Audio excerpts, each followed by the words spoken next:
উপস্থিত আমাদের সম্মানিত রাহবার জনাব নজরুল ইসলাম মহতরম মেহমানকে আজকের সম্মেলনের পক্ষ থেকে বক্তব্য রাখার জন্য বিনীতভাবে অনুরোধ করছি।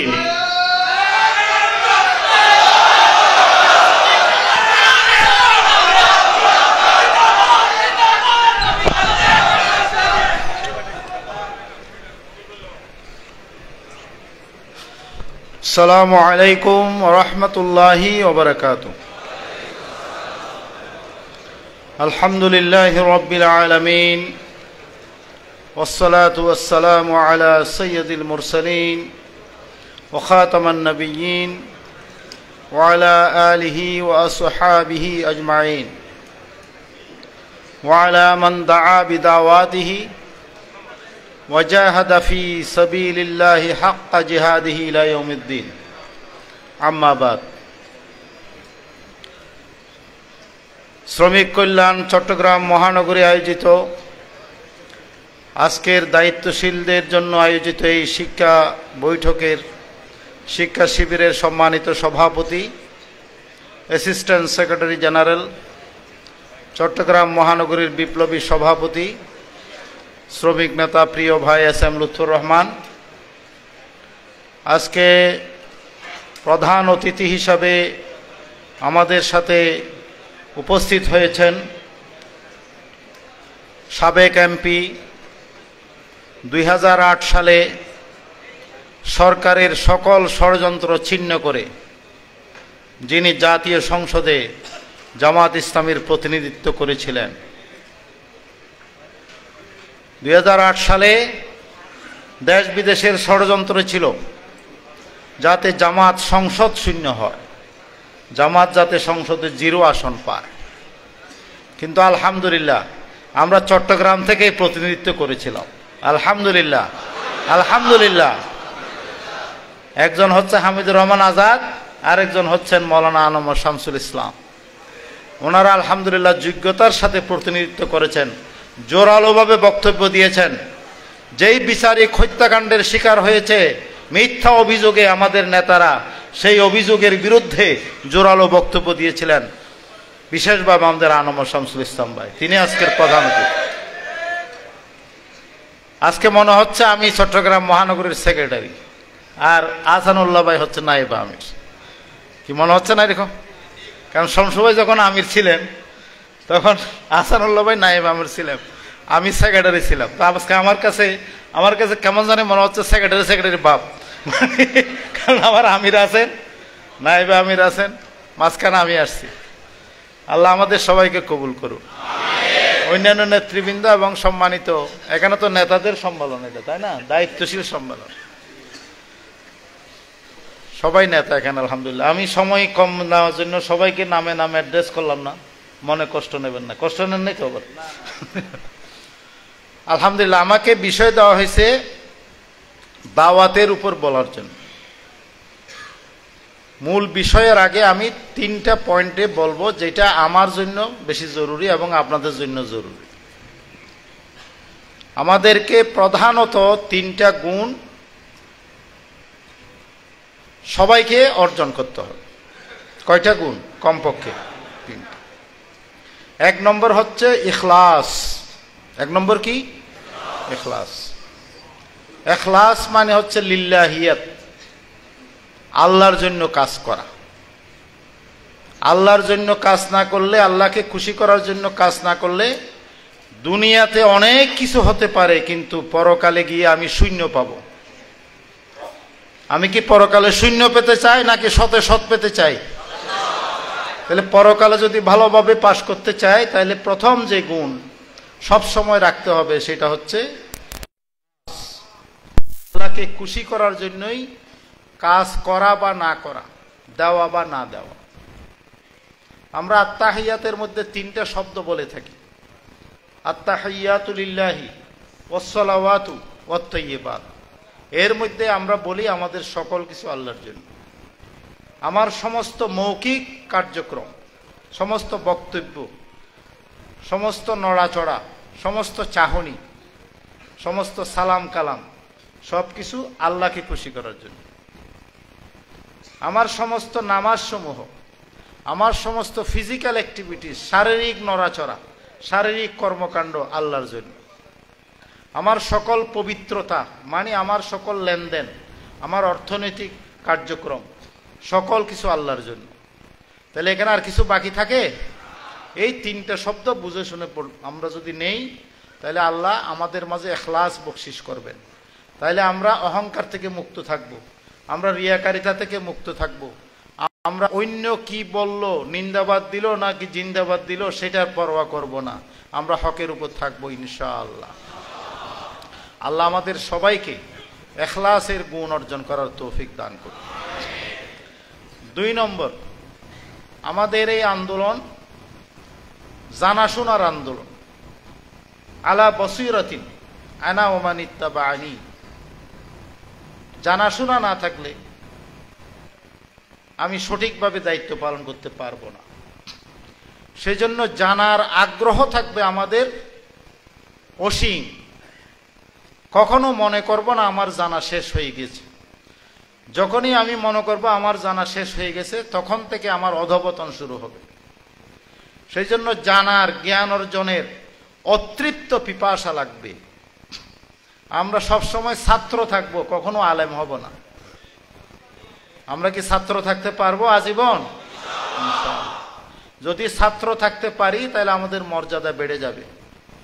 তাদারুসুল ইলম সাআতাম মিনাল লাইল খায়রুম মিন ইহয়াইহা। রাতের কিছুক্ষণ যদি আমি জ্ঞান অর্জন করি, তাহলে সারা রাত নফল নামাজ পড়ে যে সওয়াব হবে তার চাইতে বেশি সওয়াব আল্লাহ দান করবেন। মাই ইউরিদিল্লাহু বিহি খায়র ইউফাক্কিহু ফিদ্দীন ওয়া ইন্নানা আনা কাসিম ওয়াল্লাহু ইউতি।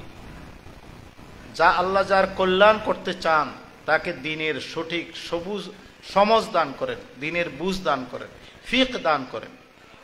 তাহলে আমরা আজীবন ছাত্র থাকার সিদ্ধান্ত নেব, আমাদের জ্ঞানের পিপাসা কখনো মিটাবো না ইনশাআল্লাহ।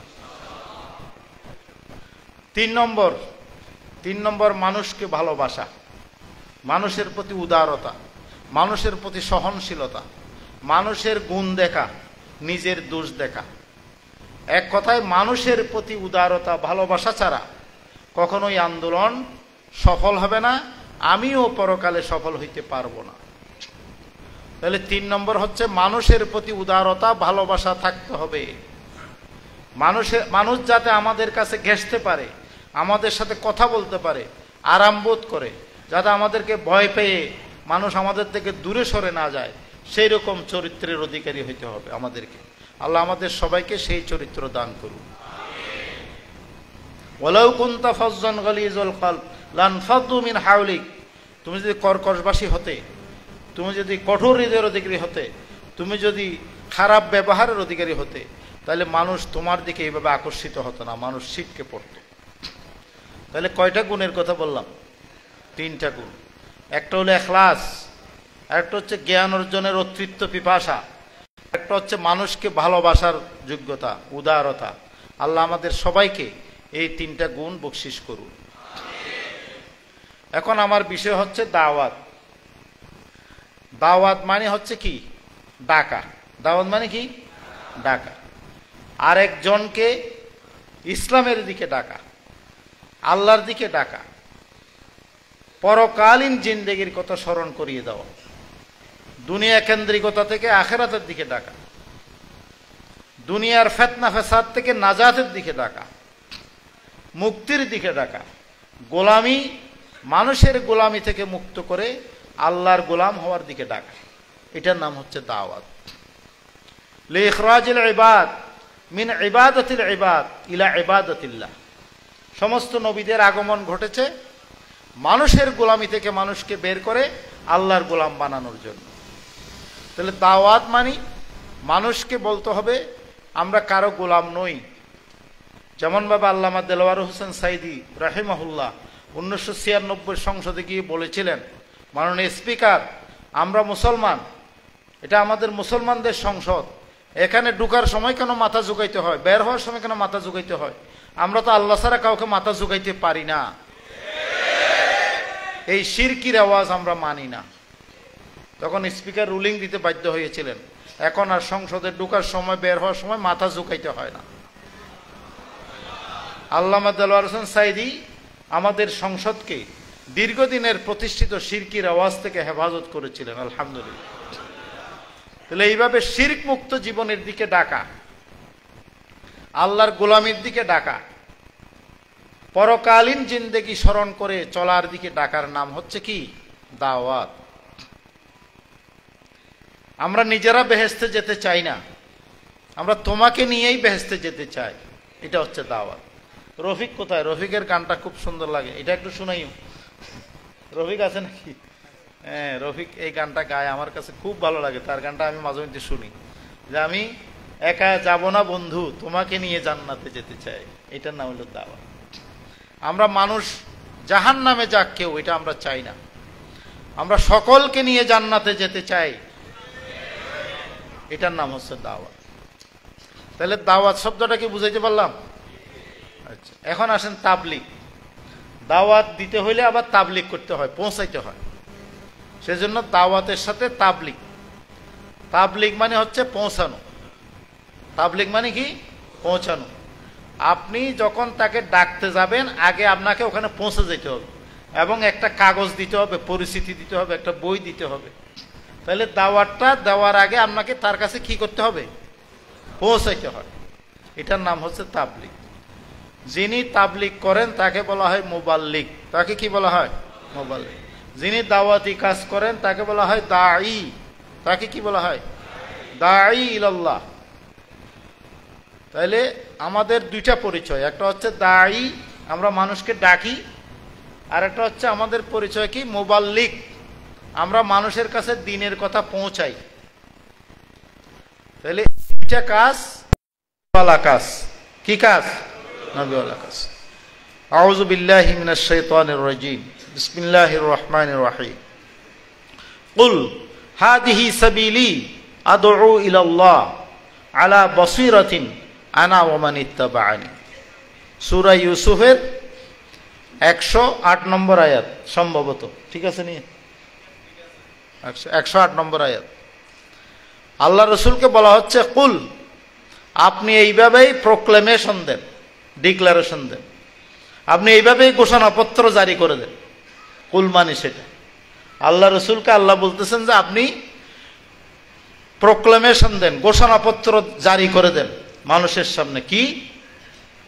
হাদিহি সাবিলি, এটাই হচ্ছে আমার পথ। আদউ ইলাল্লাহ, আল্লাহর দিকে ডাকি আমি, এটাই আমার কাজ। তাহলে নবীর মূল কাজ কি? মানুষকে আল্লাহর দিকে ডাকা। আল্লাহ নির্দেশ দিচ্ছেন, কুল, আপনি বলে দেন, আপনি ঘোষণাপত্র জারি করে দেন, মানুষকে জানিয়ে দেন উচ্চ কণ্ঠে, হাদিহি সাবিলি, এটাই আমার একমাত্র পথ। আদউ ইলাল্লাহ, আমি মানুষকে আল্লাহর দিকে ডাকি। আলা বসীরাতিন, অন্ধভাবে ডাকি না, জেনে শুনে ডাকি। আমি জানি মানুষ এখানে সঠিকভাবে না চললে পরকালে বিপদে পড়বে। আমি জানি এখানে আল্লাহর আইন অনুযায়ী, রসুলের সুন্নাহ অনুযায়ী না চললে সমাজে ফিতনা ফাসাদ বাড়বে, সমস্যা বাড়বে, সমস্যার পর সমস্যা জট পাকাবে, সমাধান হবে না। দুনিয়াতেও সমস্যার সমাধান করতে হলে ইসলামের দিকে আসতে হবে, আল্লাহর দিকে আসতে হবে। পরকালেও নাজাত পেতে হলে আল্লাহর দিকে চলতে হবে, আল্লাহর পথে চলতে হবে। আলা বসীরাতিন, আমি এটা দেখে শুনে বলতেছি, বুঝে শুনে বলতেছি, আল্লাহর পক্ষ থেকে নির্দেশিত হয়ে বলতেছি, অন্ধভাবে ডাকতেছি না তোমাদেরকে। ওয়ালা আলা আমিন, অন্ধভাবে ডাকতেছি না। আনা, আমিও এই কাজ করব। ওয়া মান ইত্তাবাআনি, যারা আমার অনুসারী দাবি করবে তাদেরকেও এই কাজ করতে হবে। আমরা আল্লাহ রসুলের অনুসারী দাবি করি কিনা? উম্মত দাবি করি কিনা? তাহলে আমাদেরকেও এই কাজ করতে হবে। তাহলে আল্লাহ রসুলের কাজ, এটা শুধু নবী, এই নবী না, সমস্ত নবীদের কাজ ছিল, সমস্ত আম্বিয়াদের কাজ ছিল আনে আবুদুল্লাহ ওয়াজতানিবুত তাগুত, তোমরা আল্লাহকে মানো, আল্লাহ বিরোধী যত শক্তি আছে সবাইকে অস্বীকার করো। তাগুতকে মানা যাবে না। যে আল্লাহর আইন তো মানেই না, বরং আল্লাহ বিরোধী আইন ছাপিয়ে দিতে চায়, তাকে বলা হয় তাগুত। তাগুত মানে কি? এক কুফরের চাইতেও জঘন্য, কাফেরের চাইতেও জঘন্য। কাফের হচ্ছে আল্লাহর আইন মানে না, কিন্তু তাগুত কি? সে নিজে আল্লাহর আইন মানে না, আবার আরেকজনকে আল্লাহ বিরোধী আইন চাপিয়ে দিতে চায়। এটার নাম কি? তাগুত। তাহলে সমস্ত নবীদের দাওয়াত ছিল আনে আবুদুল্লাহ, আল্লাহর গোলাম হও, ওয়াজতানিবুত তাগুত, সমস্ত খোদাদ্রোহী শক্তিকে অস্বীকার করো। খোদাদ্রোহী শক্তির সাথে আল্লাহর সাথে কোনো শরীকানা চলবে না। আমার ব্যক্তি জীবন, আমার পারিবারিক জীবন, আমার সমাজ এবং রাষ্ট্রীয় জীবন, সকল ক্ষেত্রে আল্লাহর গোলাম হব, অন্য কারো গোলাম হব না। কেউ যদি অন্য করে গোলামি চাপিয়ে দিতে চায়, আমরা সেটা অস্বীকার করি, সেটা মানি না। কারণ সেটা মানলে দুনিয়াতেও সমস্যা, পরকালেও নাজাত পাওয়া যাবে। তাহলে এইভাবে সুস্পষ্টভাবে ডাকা হচ্ছে দাওয়াত। তাহলে এখানে সূরা ইউসুফের 108 নম্বর আয়াতে নবীওয়ালা কাজ হিসেবে এটা পেলাম। আবার সূরা মায়েদার 67 নম্বর আয়াত সম্ভবত, নাকি 57, পরে আপনারা আদিল থেকে সংশোধন করে নিন। আলহামদুলিল্লাহ, আপনাদের তো আদিল একটা আল্লাহর নিয়ামত, তাই না? আদিলের কাছ থেকে সংশোধন যদি আয়াত নম্বর ভুল হয়। ইয়া আইয়ুহার রাসূল বাল্লিগ মা উনজিলা ইলাইক ওয়া ইন লাম তাফআল ফামা বাল্লাগতা রিসালাতাহু। হে রাসূল, আপনার উপর যা নাজিল করা হচ্ছে আপনি তার তাবলীগ করেন, তা পৌঁছাইয়ে দেন। যদি আপনি এই দায়িত্ব পালন না করেন, তাহলে আপনি রেসালতের দায়িত্বই পালন করলেন না। তাহলে তাবলীগ করা, মুবাল্লিগ হিসেবে ভূমিকা রাখা, দ্বীনের কথাগুলো পৌঁছিয়ে দেওয়া, এটাও নবীওয়ালা কাজ। তাহলে নবীর অনুসারী নবীওয়ালা কাজ করবো তো ইনশাআল্লাহ। আমাদের পরিচয় হবে দাঈ ইলাল্লাহ। একটা হচ্ছে দাঈ, দাওয়াত দানকারী, আর একটা হচ্ছে মুবাল্লিগ, পৌঁছানেওয়ালা। আমরা পৌঁছাইতে থাকবো। সেজন্য আল্লাহ রাসূল বিদায় হজ্জের ভাষণে সকল দায়িত্ব শেষ করে যখন দুনিয়া থেকে বিদায় নেবেন, তখন প্রশ্ন করেছেন, হাল বাল্লাগতু, আমি কি পৌঁছিয়েছি তোমাদের কাছে? তখন সাহাবেরা বললেন, বলা, আপনি পৌঁছিয়েছেন।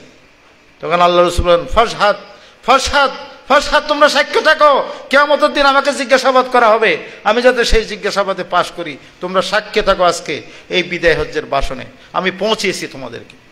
ওমা আলাইনা ইল্লাল বালাগ, এই পৌঁছানো ছাড়া আমার কোনো দায়িত্ব নেই। পৌঁছানোর পরে তুমি মানলা না, সেটার জন্য আমাকে জবাবদিহি করতে হবে না, কিন্তু না পৌঁছাইলে আমাকে জবাবদিহি করতে হবে। তাহলে আমাকে দাওয়াতি কাজ, তাবলীগের কাজ না করে কি কোনো উপায় আছে? তাহলে এটাকে সার্বক্ষণিক কাজ হিসেবে নিতে হবে, সার্বক্ষণিক কাজ। দাউতু কওমি লাইলান ওয়া নাহারা ফালাম ইয়াজিদহুম দুআই ইল্লা ফিরারা। সূরা নূহ পড়বেন, সূরা নূহ। দাওয়াতের বাস্তব চরিত্র হচ্ছে হযরত নূহ আলাইহিস সালাম। নূহ আলাইহিস সালাম সম্পর্কে কোরআন শরীফের বিভিন্ন জায়গায় আলোচনা হয়েছে, আবার ওনার নামে একটা সূরা নাজিল করা হয়েছে।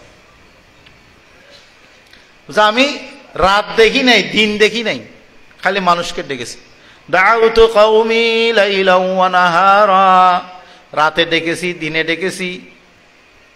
ওয়া আসরারতু লাহুম ইসরারা, গোপনে গোপনে ডেকেছি, প্রকাশ্য ডেকেছি। তাইলে সার্বক্ষণিক কাজ হচ্ছে দাওয়াতি কাজ, 24 ঘন্টার কাজ আমার। এটা বোঝা যাচ্ছে কি? 24 ঘন্টার কাজ। 950 বছর ডাকার পরেও খুব কম সংখ্যক এসেছে, কিন্তু দাওয়াতি কাজ কি বন্ধ হয়েছে? আলহামদুলিল্লাহ, আমাদের দাওয়াত তো সেরকম না, আমরা তো দিন দিন বাড়তেছি। আলহামদুলিল্লাহ, কি বাড়তেছি না? আজ থেকে 10 বছর আগে শ্রমিক কল্যাণ কি এত বড় সমাবেশ করার সাহস করতো? তাহলে মানুষ তো আমাদের দাওয়াত গ্রহণ করতেছে। তা আমরা যদি সবাই মিলে করি, আগামীতে তো ইঞ্জিনিয়ারিং ইনস্টিটিউশন করা যাবে না। আগামী বছর কি করা যাবে? মাঠে বিশাল পলো গ্রাউন্ডে এরকম দায়িত্বশীল সমাবেশ করতে হবে ইনশাআল্লাহ। তাহলে আমরা সবাই দায়ী হব, মুবাল্লিগ হব ইনশাআল্লাহ। এটা দুইটা পন্থা, একটা হচ্ছে ব্যক্তিগতভাবে করা, আর একটা হচ্ছে গ্রুপে করা। ব্যক্তিগতভাবে একটা হলো অফলাইন, আর একটা হলো অনলাইন। ব্যক্তিগতভাবে কয় রকম? একটা হলো অফলাইন, আর একটা হলো অনলাইন। অফলাইনের কাজ বন্ধ করা যাবে না, শুধু আপনি অনলাইনে সক্রিয় থাকবেন, মাঠে আপনারা পাওয়া যাবে না, এরকম হইলে চলবে না। আমাদের অনেকে আবার এরকম হয়ে গেছে, খালি অনলাইনে থাকে, অফলাইনে ময়দানে পাওয়া যায় না। না, আপনি দায়িত্ব পালন করেননি। অনলাইন করবেন অফ টাইমে, অনলাইন করবেন অফ টাইমে। কখন? যখন কাজ শেষ হবে, যখন আপনি ফুরসত পাবেন, তখন অনলাইনে যাবেন। কেন? কারণ অনলাইনে যদি আপনি এটা না করেন, মোবাইল আপনার গুনাহের কারণ হবে।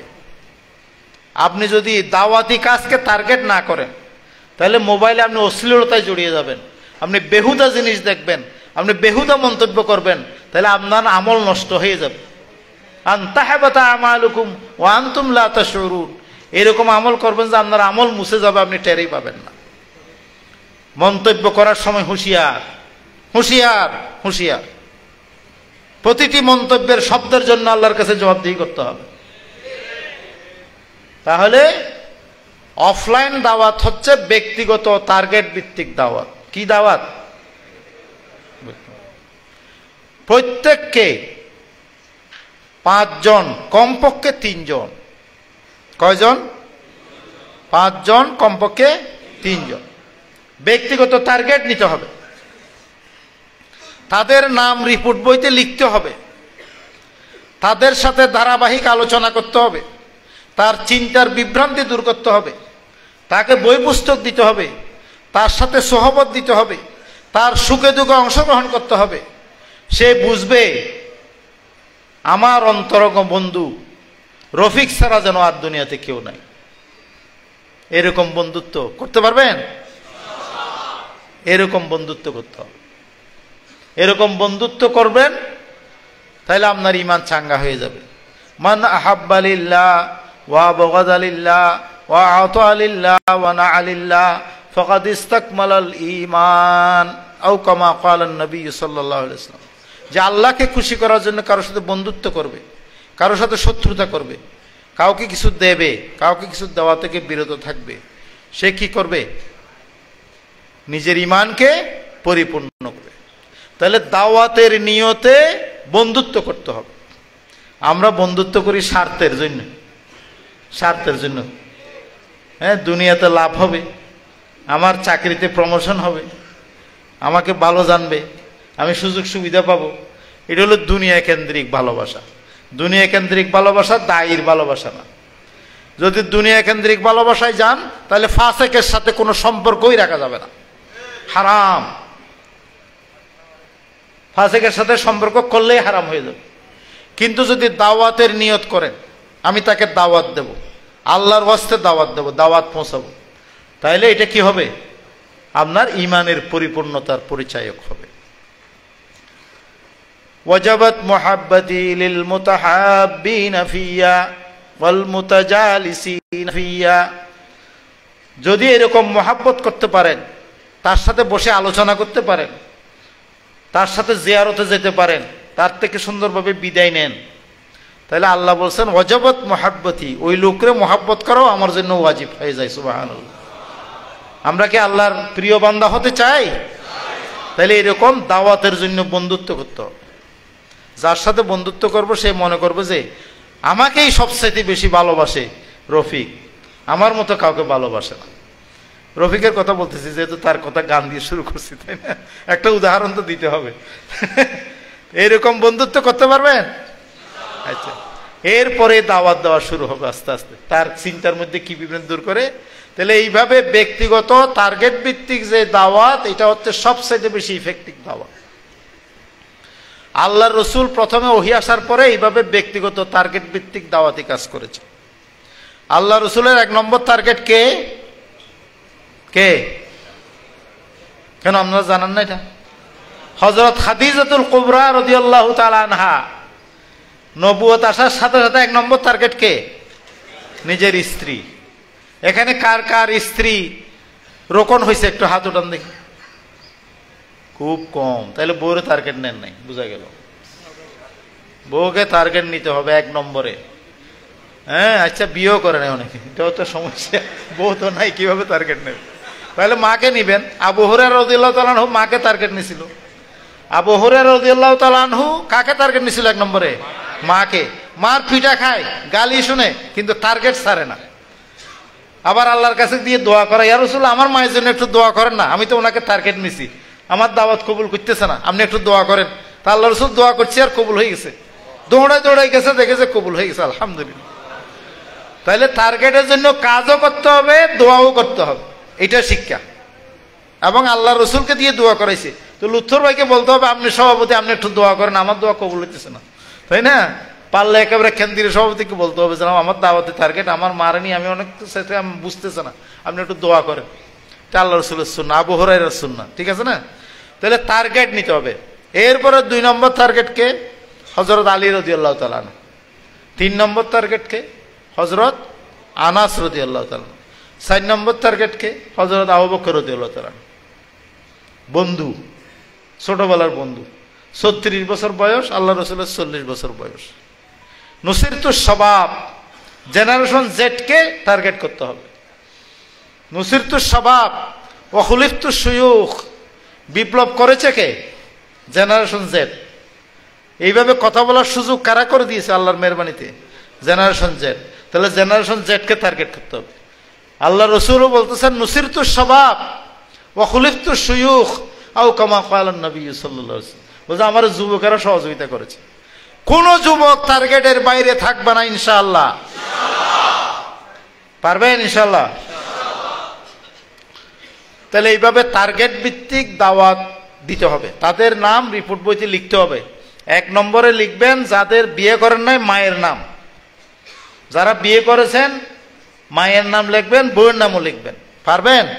এটা দাওয়াতি টার্গেট। তাদের সাথে যখন মোবাইলে কথা বলবেন দাওয়াতি টোনে কথা বলবেন। বকা দিলে শুনে থাকতে হবে, গরম হওয়া যাবে না। বকা দিলে কি গরম হইলে দাওয়াত হবে? যদি বউ বলে যে হ্যাঁ আমি অসুস্থতা, তুমি ওষুধ পাঠাও না, এই করো না, তা আপনি গরম হয়ে গেলেন, আমি না পারলে কি করবো, না এটা বলা যাবে না। না বলে তোমার এগুলো করা তো আমার দায়িত্ব ছিল, আমি পারি নাই, আমার মাফ করে দিও। তাহলে বউয়ের মেজাজ থাকবে আর সমস্যা হবে সম্পর্কে? হবে না। মা তোমারও তো এই সপ্তাহে দেখতে আসতে পারলাম না, তুমি আমার মাফ করে দিও, আমি পারলাম না। এইভাবে বললে মা কি আর রাগ রাখবে? তাইলে হবে আমি দায়ী। টার্গেটের সাথে এরকম আচরণ করতে হবে। টার্গেট গালি দিলে শুনে থাকতে হবে, তাইলে আপনি সার্টিফিকেট পাবেন। খেয়ারুকুম বিনিসাইকুম, তোমার বউয়ের সার্টিফিকেট যদি ভালো হয় তাহলে তুমি চরিত্রবান। সেই সার্টিফিকেট না পাইলে আপনি বাইরে যত ভালো মানুষ হন, আপনি ভালো মানুষের সার্টিফিকেট পাবেন না। তাহলে 1 নম্বর হলো টার্গেট ভিত্তিক দাওয়াতি কাজ করবেন ইনশাআল্লাহ। প্রত্যেকে 5 জন টার্গেট নেবেন কমপক্ষে, একেবারে না পারলে 3 জন টার্গেট, তাদের নাম লিখবেন। টার্গেট মুক্তকরণের তারিখ আজকে হইল 10/11/7/2025 লিখবেন রিপোর্ট বইতে। টার্গেট মুক্তকরণের তারিখ আছে না একটা, সেখানে লিখতে হবে 10/7/2025। এইভাবে কর্মীদেরকে লেখাই দিতে হবে। কি পারবেন? যত কর্মী তত 5 জন টার্গেট নিবে। একেবারে দুর্বল কর্মী 3 জন নেবে কমপক্ষে। তাহলে অনেকগুলো মানুষের কাছে ব্যক্তিগতভাবে দাওয়াত পৌঁছে যাচ্ছে না? কি সম্ভব কিনা? তাহলে এইভাবে যদি আমরা কাজ করি, প্রতি বছর 2 গুণ 4 গুণ 8 গুণ 16 গুণ এইভাবে মানুষ ইনশাআল্লাহ বাড়তে থাকবে। তাহলে এটা কি? ব্যক্তিগত টার্গেট ভিত্তিক দাওয়াত। হযরত ওমর রাদিয়াল্লাহু তাআলা আনহু বাছাই করা 2 জনকে টার্গেট নিছে।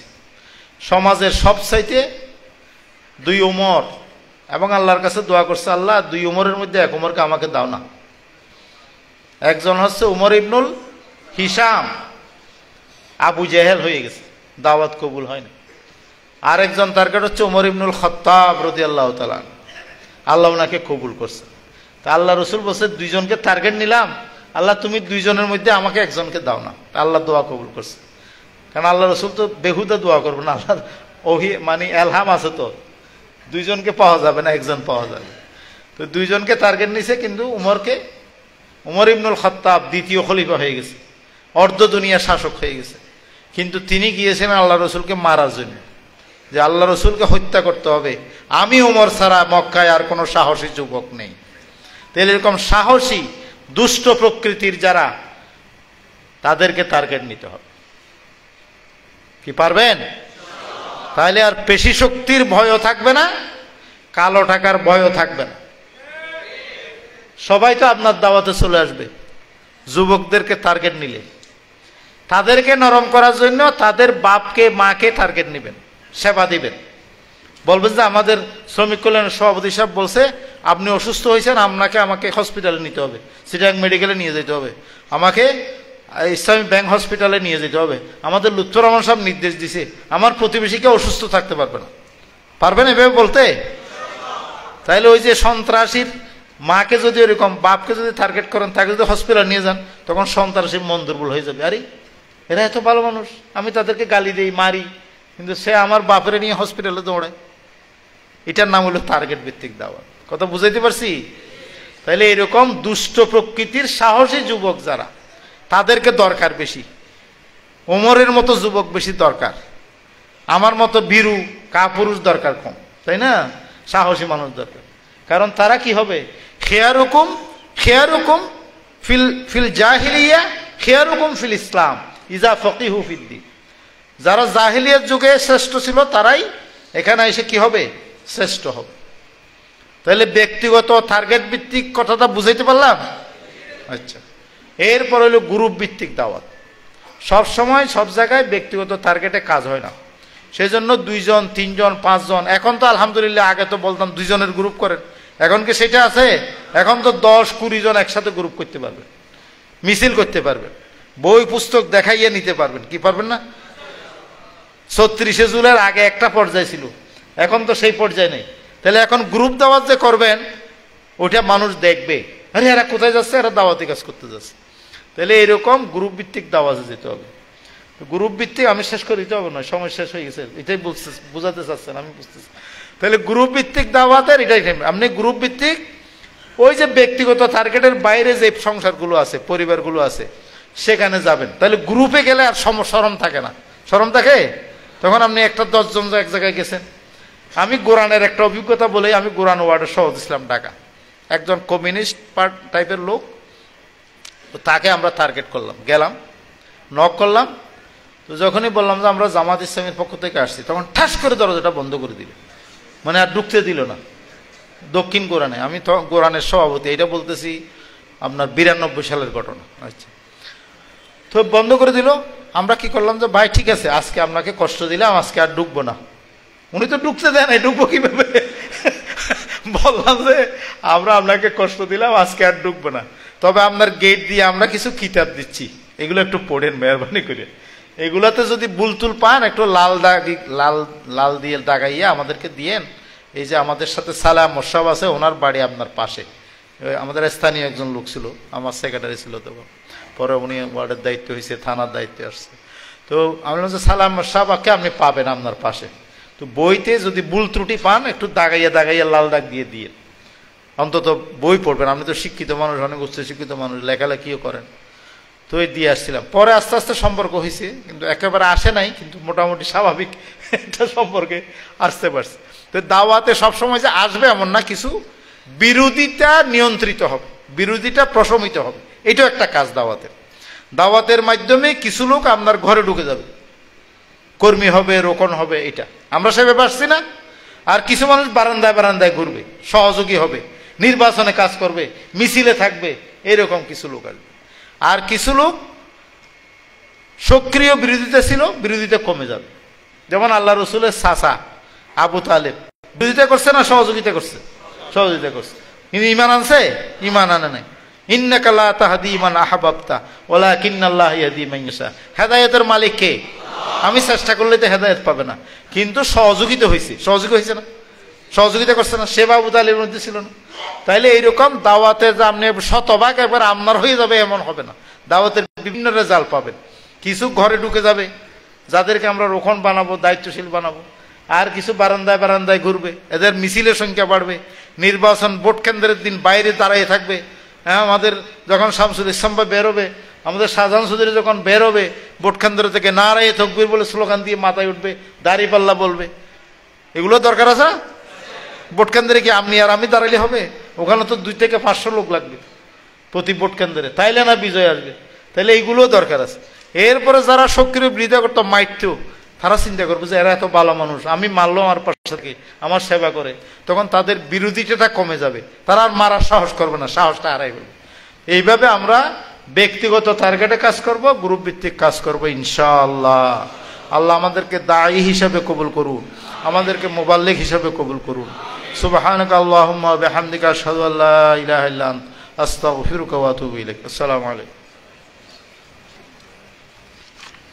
সম্মানিত উপস্থিতি, আমরা এতক্ষণ পর্যন্ত অত্যন্ত আমাদের সাংগঠনিক জীবনের জন্য গুরুত্বপূর্ণ আমরা পরামর্শ শুনলাম।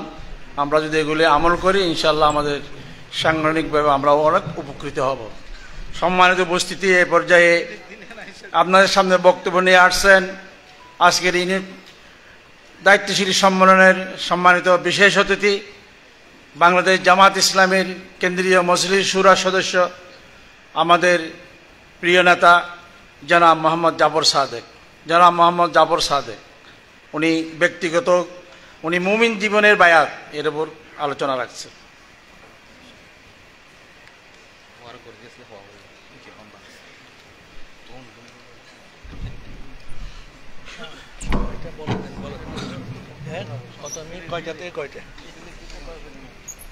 আসসালামু আলাইকুম ওয়া রাহমাতুল্লাহি ওয়া বারাকাতুহু।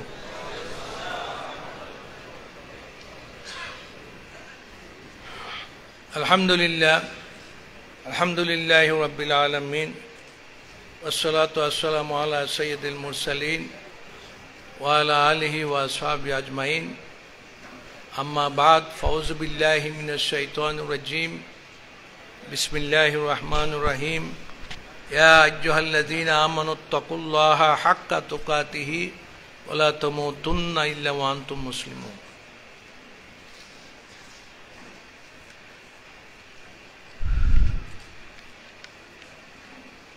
শ্রমজীবী জনগণের মুক্তির সংগঠন বাংলাদেশ শ্রমিক কল্যাণ ফেডারেশন চট্টগ্রাম মহানগরী শাখা কর্তৃক আয়োজিত আজকের এই ইউনিট দায়িত্বশীল সম্মেলনের সংগ্রামী সভাপতি, মহানগর শ্রমিক কল্যাণের সম্মানিত সভাপতি, শ্রমিক নেতা ভাই লুৎফুর রহমান, আজকের এই ইউনিট দায়িত্বশীল সম্মেলনের সম্মানিত প্রধান অতিথি, বাংলাদেশ জামাত ইসলামীর কেন্দ্রীয় নায়েব আমির, বাংলাদেশ শ্রমিক কল্যাণ ফেডারেশনের সংগ্রামী কেন্দ্রীয় সভাপতি, আমাদের সকলের মুরব্বী, সাবেক সংসদ সদস্য জননেতা মাওলানা আনম শামসুল ইসলাম সাহেব, আজকের এই ইউনিট দায়িত্বশীল সম্মেলনের সম্মানিত বিশেষ অতিথি, বাংলাদেশ জামাত ইসলামীর কেন্দ্রীয় কর্ম পরিষদ সদস্য জননেতা অধ্যাপক আহসানুল্লাহ সাহেব, আজকের এই ইউনিট দায়িত্বশীল সম্মেলনের সম্মানিত বিশেষ অতিথি, চট্টগ্রাম মহানগরী জামাত ইসলামীর সম্মানিত ভারপ্রাপ্ত আমির জননেতা পরিবেশবিদ জনাব নজরুল ইসলাম ভাই, শ্রমিক কল্যাণ ফেডারেশনের কেন্দ্রীয় অ্যাসিস্ট্যান্ট সেক্রেটারি বিশিষ্ট শ্রমিক নেতা জনাব মোহাম্মদ ইসাক সাহেব এবং মহানগর শ্রমিক কল্যাণ ফেডারেশনের সংগ্রামী নেতৃবৃন্দ, প্রিয় সঞ্চালক এবং আজকের এই ইউনিট দায়িত্বশীল সম্মেলনে উপস্থিত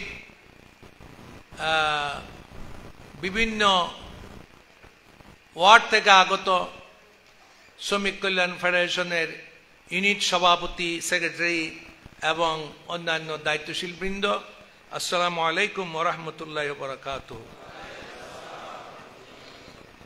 সময় খুবই সংক্ষিপ্ত, অল্প সময়ের মধ্যে নির্দিষ্ট একটি বিষয় দেওয়া হয়েছে, সেটার উপর আলোচনা করতে হবে। প্রিয় উপস্থিতি, আপনারা যারা এখানে সমবেত হয়েছেন তারা সকলেই শ্রমজীবী জনগণের মুক্তি জন্যই এখানে এসেছেন। শ্রমজীবী জনগণের মুক্তির পূর্বে নিজেদেরকে তৈরি করতে হবে, নিজেদেরকে প্রস্তুত করতে হবে, নিজেদেরকে সব দিক থেকে রেডি করতে হবে, যাতে করে আমরা ময়দানে যথার্থ ভূমিকা পালন করতে পারি।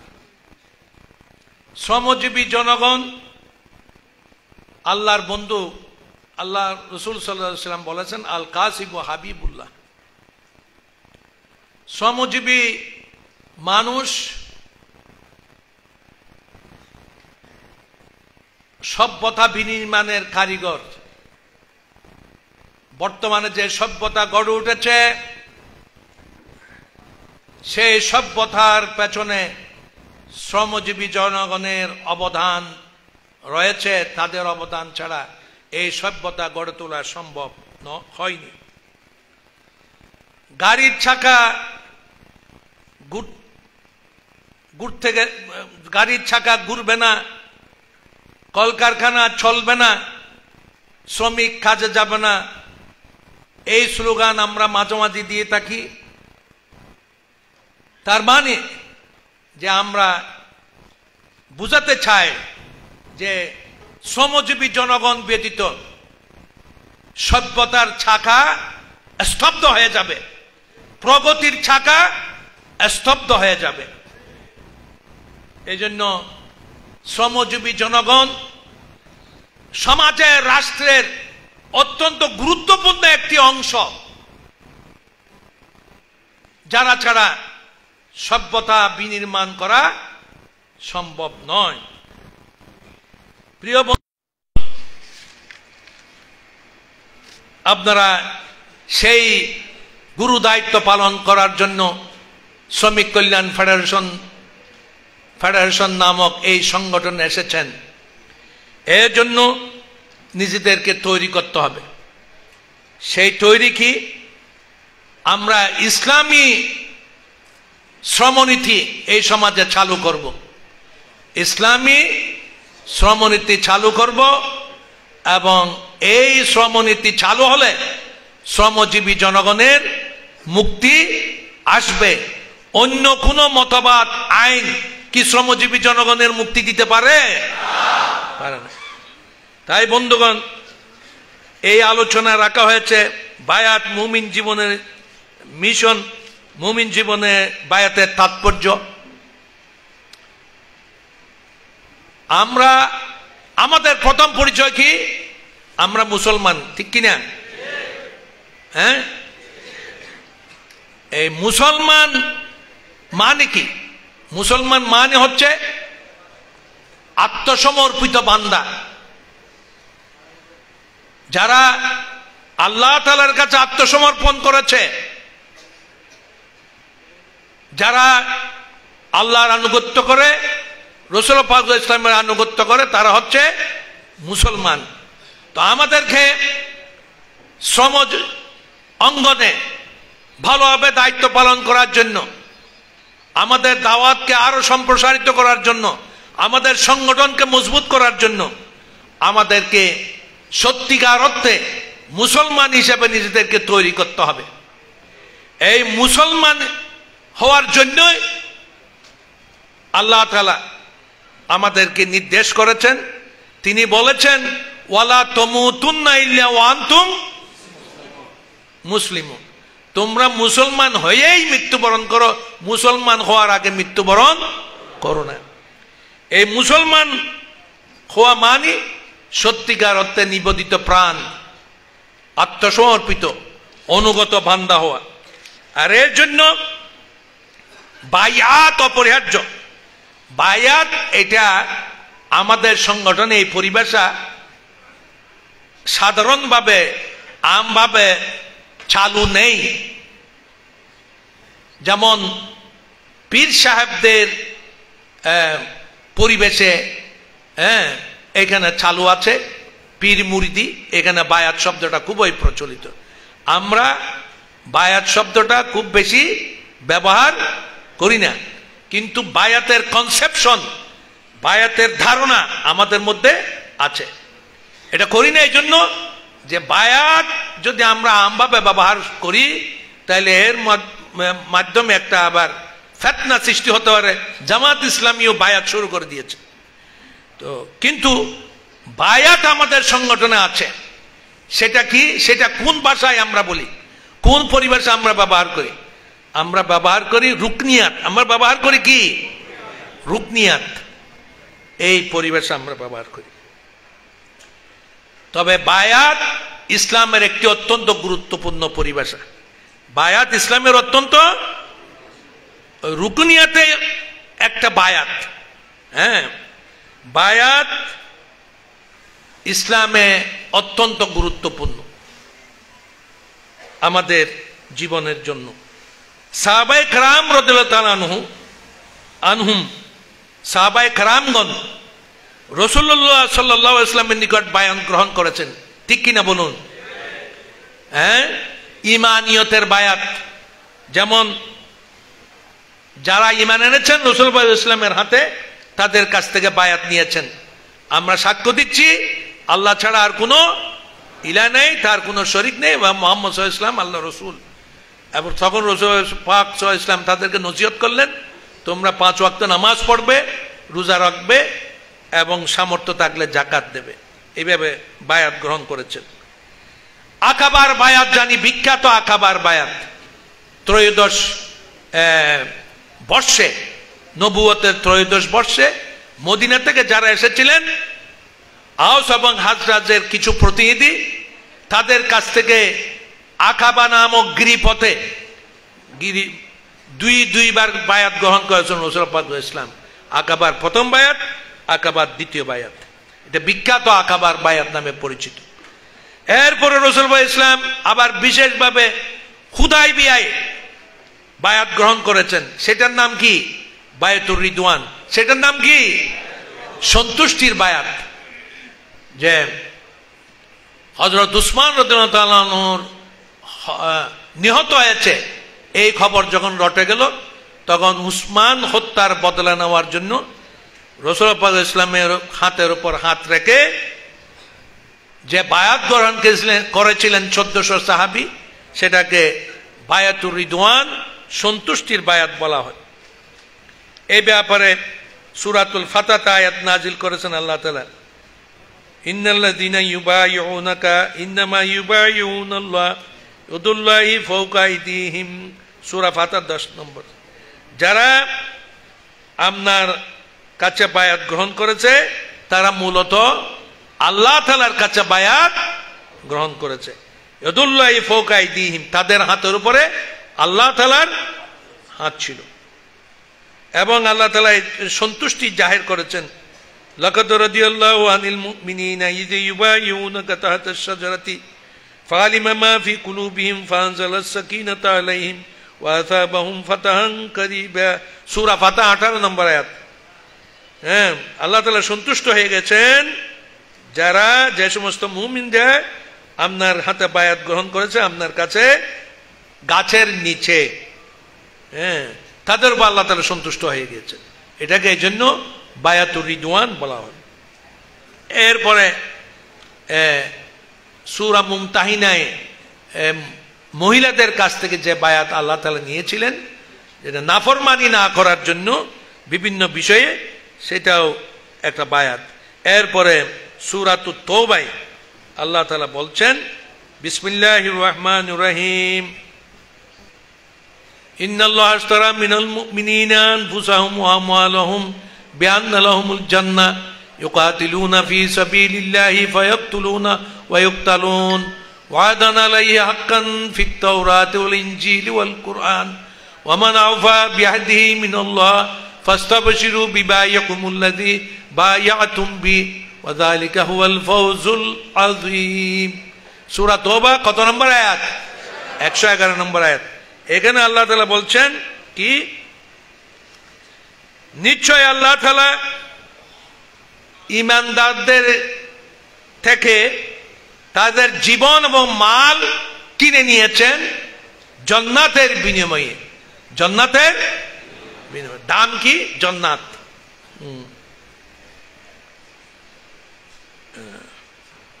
ইউকাতিলুনা ফি সাবিলিল্লাহ, তারা আল্লাহর পথে লড়াই করে।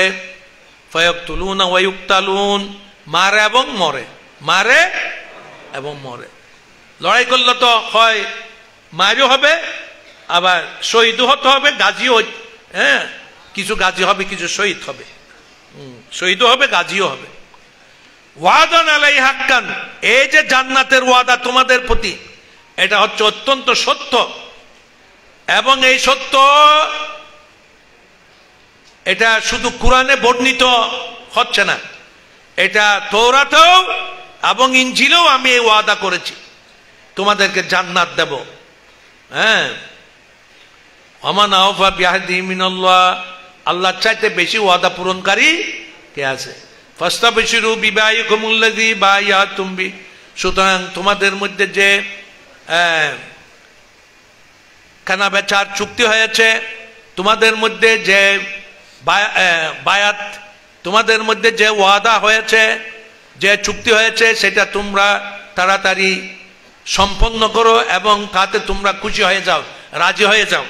ফাস্তাবশিরু বিবাইকুমুল্লাযী বায়াতুম বি, তোমাদের এই বায়াতের কর্মের জন্য তোমরা আনন্দ প্রকাশ করো, সন্তুষ্টি জাহির করো। ওয়াযালিকা হুয়াল ফাওজুল আযীম, এতে রয়েছে তোমাদের চূড়ান্ত সফলতা, এটাই হচ্ছে তোমাদের জন্য চূড়ান্ত সফলতা। বায়াত এটা আরবি শব্দ, এটা কোন শব্দ? বা ইয়া আইন থা, হ্যাঁ, এটা আরবি শব্দ। বায়াত অর্থ কি?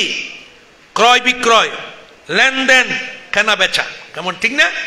এখানে দুইটা বিষয় একসাথে আছে, একটা হচ্ছে ক্রয় আর একটা হচ্ছে বিক্রয়। দুইটা জিনিসকে একসাথে বোঝানোর জন্য এই বায়ুন শব্দ আরবিতে ব্যবহৃত হয়েছে। যেমন ইয়া আইয়ুহাল্লাযীনা আমানু ইযা নুদিয়া লিস-সালাতি মিন ইয়াউমিল জুমআতি ফাসআউ ইলা যিকরিল্লাহি ওয়া যারুল বাই, তোমাদেরকে যখন হে ঈমানদার লোকেরা জুমার দিন ডাকা হয়, হ্যাঁ, নামাজের জন্য, হ্যাঁ, তখন তোমরা বেচা কিনা ছেড়ে দাও। তোমরা কি করো? বেচা কেনা। ওয়াদারুল বাই, বাই হতো ক্রয় বিক্রয়, লেনদেন, বেচা কিনা। ক্রয় ছাড়া বিক্রয় হয় না, বিক্রয় ছাড়া ক্রয় হয় না, দুটো একসাথে এখানে রয়েছে। তো বায়াত এটা শুধু লেনদেন না, এটার অনেক অর্থ আছে আবিধানিক দিক থেকে। চুক্তি করা, সম্মান প্রদর্শন করা, নেতৃত্ব মেনে নেওয়া, আনুগত্যের শপথ করা, ব্যবসার লেনদেন করা ইত্যাদি বুঝায়। তাহলে বায়াতের অর্থ ক্রয় বিক্রয়, এটা ঠিক, কিন্তু মূল অর্থ, কিন্তু এটার গৌণ অর্থ কি? এটার গৌণ অর্থ হচ্ছে কি? চুক্তি, শপথ, অঙ্গীকার। এখানে যে আমরা বায়াতের কথা বলছি, এই যে সূরা তওবার 111 নম্বর আয়াত, এটা হচ্ছে আল্লাহ তাআলার সাথে আমাদের একটা চুক্তি হয়েছে, আমাদের একটা অঙ্গীকার হয়েছে, আমাদের একটি শপথ হয়েছে। সেটা কি? আল্লাহ তাআলা আমাদের কাছ থেকে জান এবং মাল কিনে নিয়েছেন, হ্যাঁ, কিসের বিনিময়ে? জান্নাতের বিনিময়ে। কিন্তু জান্নাত এখনো দিয়ে দেন নাই, এটা বাকিতে কিনেছেন, এটা বাকিতে কিনেছেন। কেন? জানমাল তো এখন নিয়ে যান না, কিনেছেন ঠিক, তিনি নিয়ে গিয়েছেন আল্লাহ তাআলা, নাকি জানমাল এখনো আমাদের কাছে আছে কিনা? এই জন্য ব্যস্ত দেওয়া বাকি রাখছে। হ্যাঁ, এখন আল্লাহ তাআলা পরীক্ষা করবেন আমরা সত্যিকার অর্থে জানমাল বিক্রি করেছি কিনা, এটা এখন আমাদের পরীক্ষা হচ্ছে। আমরা সত্যিকার অর্থে যদি জানমাল বিক্রি করি, তাহলে আল্লাহ তাআলা জান্নাত দেবেন, নাহলে জান্নাত পাওয়ার কোনো সুযোগ নেই।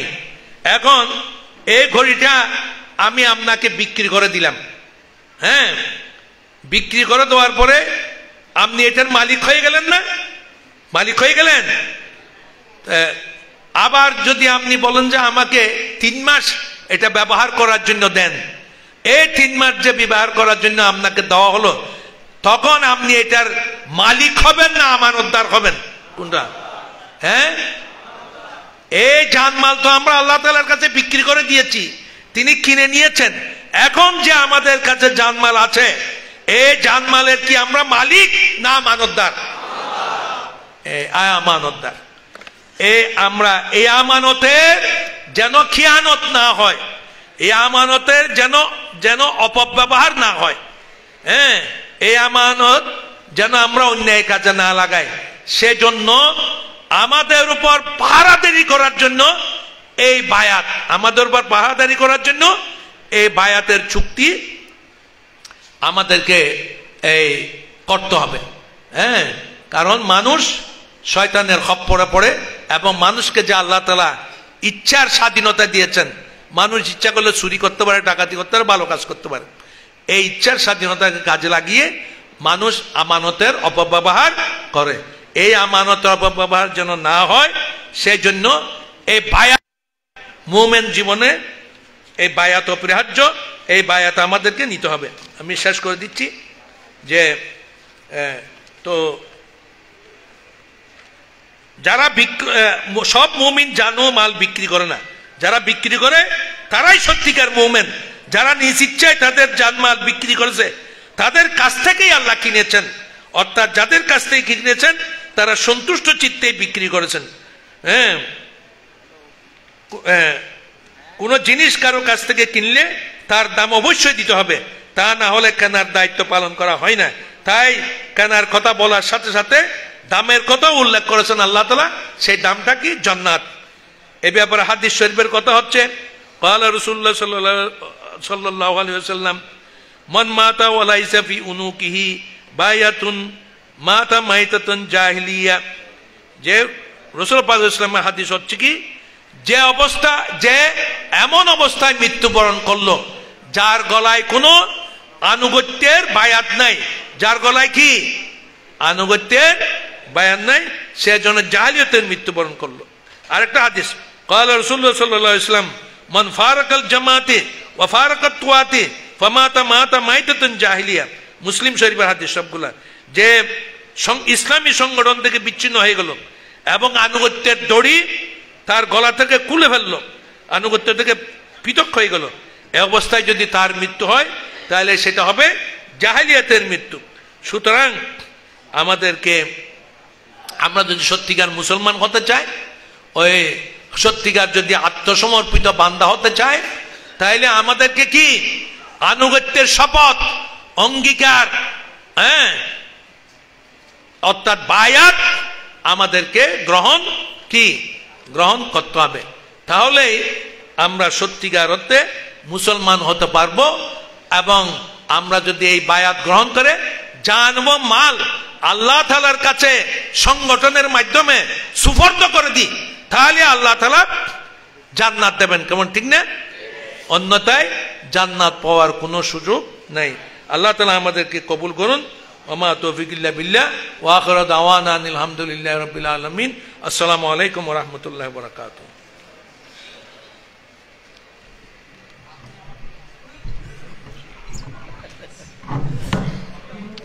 সম্মানিত মেহমানকে আজকের এই সম্মেলন থেকে আন্তরিক মোবারক জানাচ্ছি। সম্মানিত উপস্থিতি, ইউনিট পরিচালনায় দায়িত্বশীলের ভূমিকা, এর উপর গুরুত্বপূর্ণ বক্তব্য রাখছেন আজকের ইউনিট দায়িত্বশীল সম্মেলনের সম্মানিত বিশেষ অতিথি, বাংলাদেশ শ্রমিক কল্যাণ ফেডারেশন চট্টগ্রাম মহানগরীর সাবেক সভাপতি, বাংলাদেশ জামাত ইসলামের কেন্দ্রীয় কর্মপরিষদ সদস্য, বিশিষ্ট শিক্ষাবিদ জনাব অধ্যাপক আহসানুল্লাহ ভূঁইয়া।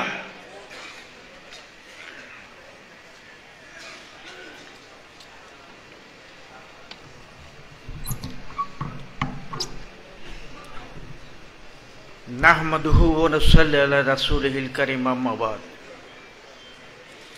আজকের এই দায়িত্বশীল সম্মেলনের সম্মানিত সভাপতি, সম্মানিত প্রধান অতিথি,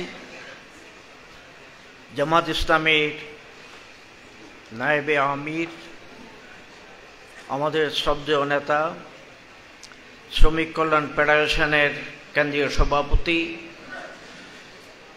জনাব আনম শামসুল ইসলাম সাবেক এমপি, চট্টগ্রাম মহানগরীর ভারপ্রাপ্ত আমির জনাব নজরুল ইসলাম, জাফর সাদেক সাহেব, উপস্থিত ইসাক সাহেব, আমি বিস্তারিত না বলে শুধু ওনাদের নাম বলছি। মঞ্চে যারা উপবিষ্ট সম্মানিত ভাইয়েরা এবং আমার সামনে উপস্থিত দায়িত্বশীল ভাইয়েরা, আসসালামু আলাইকুম ওয়া রাহমাতুল্লাহি ওয়া বারাকাতুহু। আলহামদুলিল্লাহ, আসলে আমার কাছে একটু আলাদা ভালো লাগতেছে, সবারই ভালো লাগতেছে, আমার কাছে একটা আলাদা ভালো লাগতেছে। কারণ 2004 সাল থেকে আমি 2019 পর্যন্ত এই ময়দানের খাদেম হিসাবে কাজ করেছিলাম। আমরা সেই সময় যেই বীজগুলি বপন করেছিলাম, আজকে সেগুলি গাছে পরিণত হয়েছে, ফল দিচ্ছে এবং বিভিন্ন ছায়া দিচ্ছে, অনেক কিছু দিচ্ছে। এই কারণেই আমার কাছে বেশি ভালো লাগছে। অন্যদের কম ভালো লাগছে এটা আমি বলছি না, আমার কাছে একটু আরো বেশি ভালো লাগছে আজকের এই সম্মেলন। আমি আল্লাহর কাছে শুকরিয়া আদায় করছি, আল্লাহ তুমি এই বান্দাদেরকে কবুল করেছ। আসলে আল্লাহ বলেছেন হুয়াজতাবাকুম ওয়া মা জাআলা আলাইকুম ফিদ-দীন মিন হারাজ মিল্লাতা আবিকুম ইব্রাহিম হুয়া সাম্মাকুমুল মুসলিমিন, যে আমি তোমাদেরকে বাছাই করেছি। এই কাজের জন্য আল্লাহ বাছাই করেছেন, তাই আমরা আসতে পেরেছি। এবং আল্লাহ এর সাথে বলেছেন এই কাজ আমি তোমাদের জন্য সহজ করে দিয়েছি। এর মানে কাজটা কঠিন, ঠিক কিনা? কাজটা কঠিন এটাই বুঝাতে চাচ্ছেন আল্লাহ। সংক্ষেপে বলেছেন এই কাজের জন্য তোমাদেরকে আমি বাছাই করেছি এবং এই কাজ করা তোমাদের জন্য সহজ করেছি। কারণ এই কাজটা ছিল আম্বিয়া কেরামের কাজ। নবী রাসূলের কাজ হলো মানুষকে আল্লাহর দিকে ডাকা, আর আমরা কিছু দুর্বল মানুষকে এই কাজের জন্য বাছাই করেছেন যে আল্লাহ, সে আল্লাহর দরবারে শুকরিয়া আদায় করছি আলহামদুলিল্লাহ। আল্লাহ যখন বাছাই করেছো আমাদের মধ্যে যোগ্যতা দাও, আমাদের ভিতর সেই মানসিকতা দাও, আমাদের নিয়তকে সেভাবে খালেস করে নাও। প্রিয় ভাইয়েরা, আল্লাহ আমাদেরকে সৃষ্টি করেছেন, আল্লাহু খালাকাকুম সুম্মা রাযাকাকুম সুম্মা ইউমীতুকুম সুম্মা ইউহয়িকুম সুম্মা ইলাইহি তুরজাউন।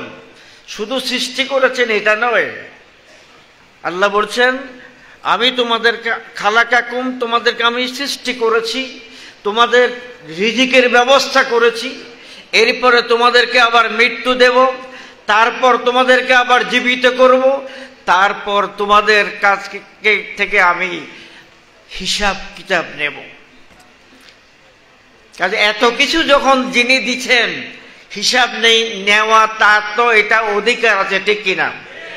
তাহলে আমাদের প্রত্যেকটি কাজ আল্লাহর কাছে জবাবদিহিতার অনুভূতি নিয়ে করতে হবে।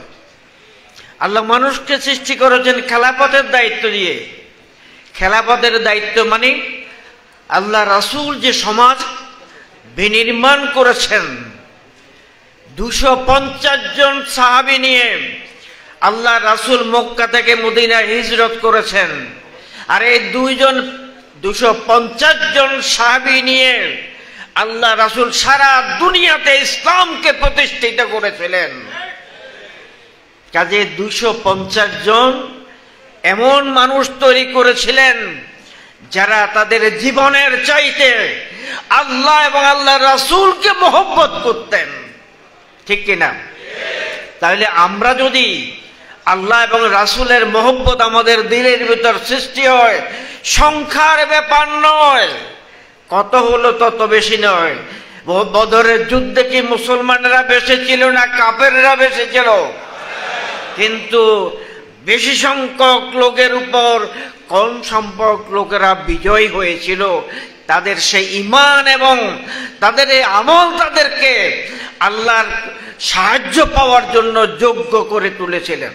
প্রিয় ভাইয়েরা, এ ব্যাপারে আমাদেরকে কি করতে হবে যে উদখুলু ফিস-সিলমি কাফা ওয়ালা তাত্তাবিউ খুতুওয়াতিশ শায়তান ইন্নাহু লাকুম আদুব্বুম মুবিন।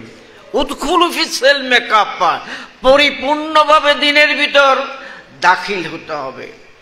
কিছুদিন কর্মী, কিছুদিন অকর্মী, কিছুদিন আবার সমর্থক, এইদিকে পিছানো যাবে না, ঠিক কিনা? আগাইতে হবে, সামনে বাড়াও। জিহাদের ময়দানে পিছনে গেলে তাদের পিছনে যদি তাদের পিঠে গুলি লাগে তারা শহীদ হয় না। যারা সামনে গিয়ে জিহাদ করে এবং শাহাদাত বরণ করে তারাই শহীদ হয়।